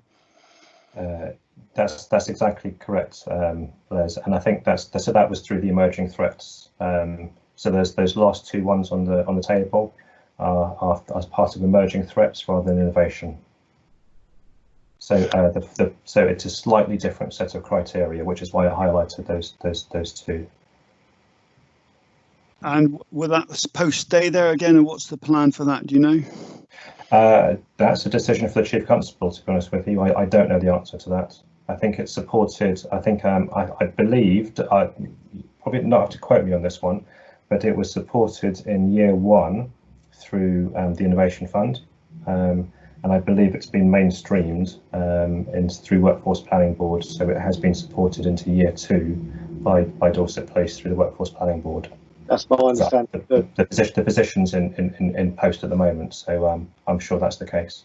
Thank you. There's just some really good points in there. The Rural Crime Officer, the vulnerability lawyers, the Bobby Van scheme and so on. But that's taking up a lot of the funds that potentially could provide other good ideas somewhere. Thank you, Chair. Thanks very much, Les. Moving on to Barry, do you have any points? No, it's a good report, but I don't have anything to add. Thank you, Barry. Molly? Sorry, May? Nothing really to add, but I do share some of the concerns that were raised by Ian in terms of future funding for the initiatives from this fund, but that's all been covered. Thank you. Thanks very much. I think just to round this off, the key areas from a panel's perspective, which they've picked up, which you and I discussed, Simon, on Monday, is the use of this fund for resources which require a year-on-year cost, whether that be equipment, technology, or new posts, and how this funding is then transferred from the Innovation Fund into the budget. And I think it would be worth maybe going around the buoy very briefly at a future meeting, just to get a feel for how that happens. Do you have a view on that, Simon?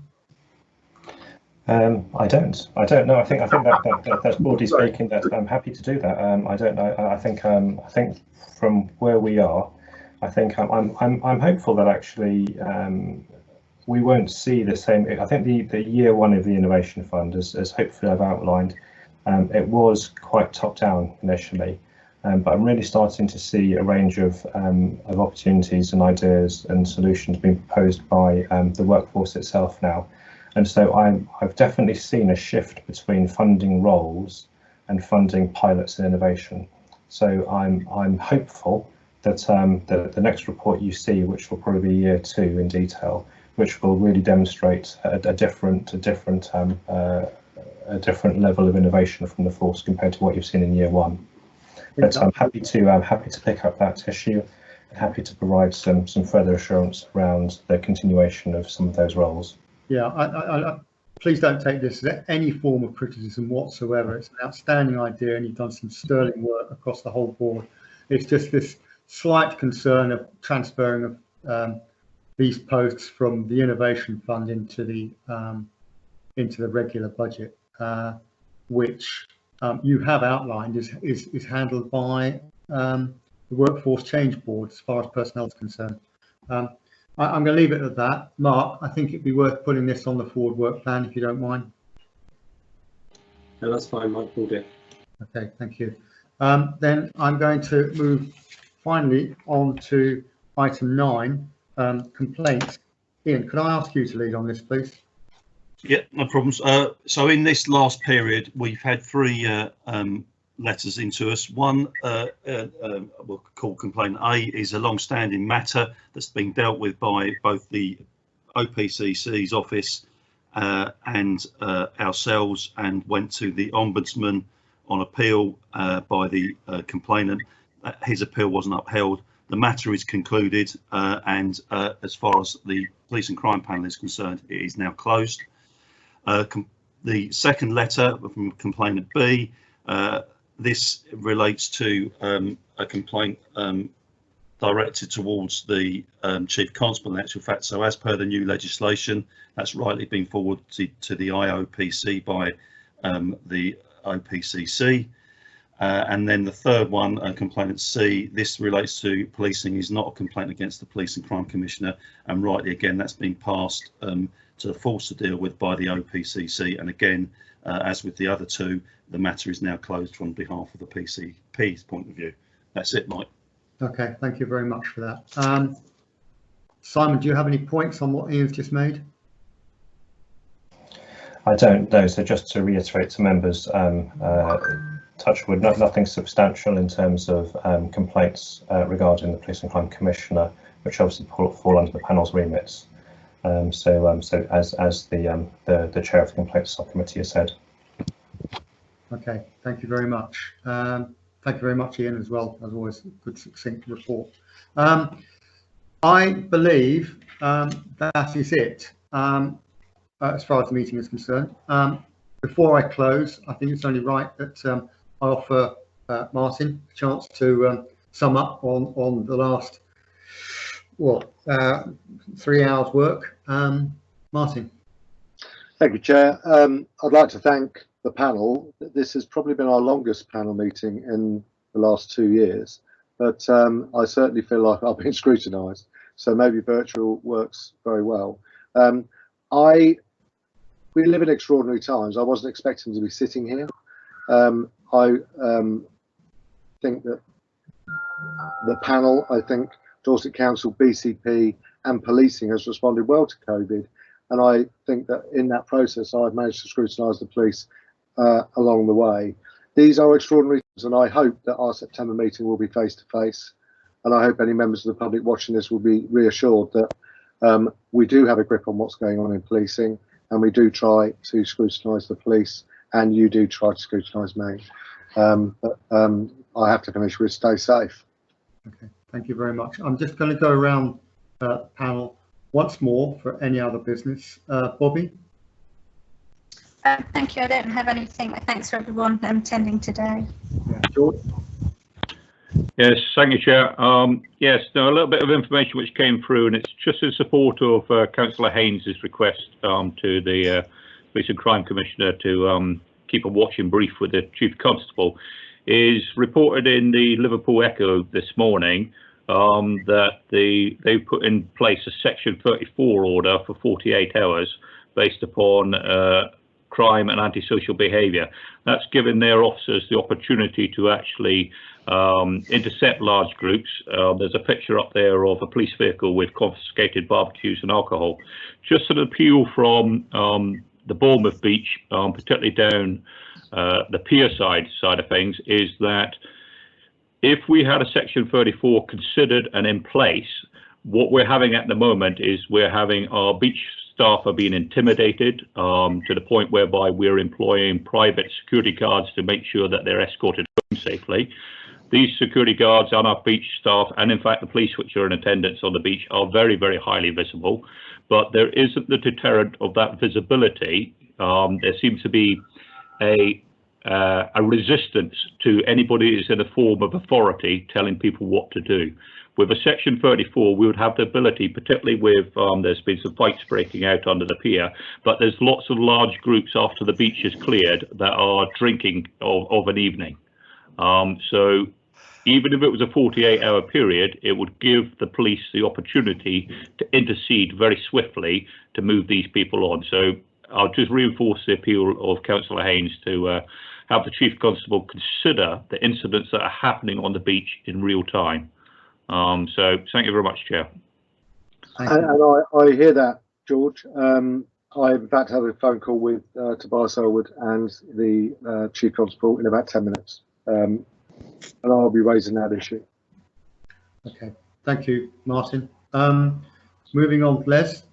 No, nothing for me. Thank you for a very constructive and productive meeting. Thank you. Barry? No, nothing from me. Thank you. May? Just to say, Chair, thank you for having me on the meeting, but also to say that I would very much like to see the dispersal order option pursued, and perhaps we could tie it in when we have good weather, because that's when the trouble actually starts to happen. Okay, thank you for that, and thank you also for standing in for Mohan. Really appreciate that and your contribution today. Ian. Oh, I thought you'd done me. I said, no, sorry, nothing from me. That caught me out there. Sorry about that. Nothing from me, sir. Any other business? No, that's fine. Thank you very much. Carry on. Rachel. No, nothing additional to add. Thank you very much. Okay, well, thank you. Thanks for your input as well. Bill's disappeared. Molly. No, thank you very much. Thank you for letting me have my normal bits of rant about DA. No, it's all very good. It's all valid stuff, as always. And David, finally. No, very happy. Thank you very much for today. It's been absolutely outstanding. Well done all. Thank you very much. Just to sum up, Martin, thank you to you and your team for joining this informal meeting today. You know, it's been really useful. I hope it gets some form of public recognition. And I'd also like to say thanks to Mark and his team for making it happen against all hope as far as the Dorset Council senior management were concerned at the beginning. So if nobody's got anything else to say, and you haven't got much time because I'm going to chop this now, as far as I'm concerned, may I say thank you very much, stay safe, and hopefully see you all physically in September. Thank you very much.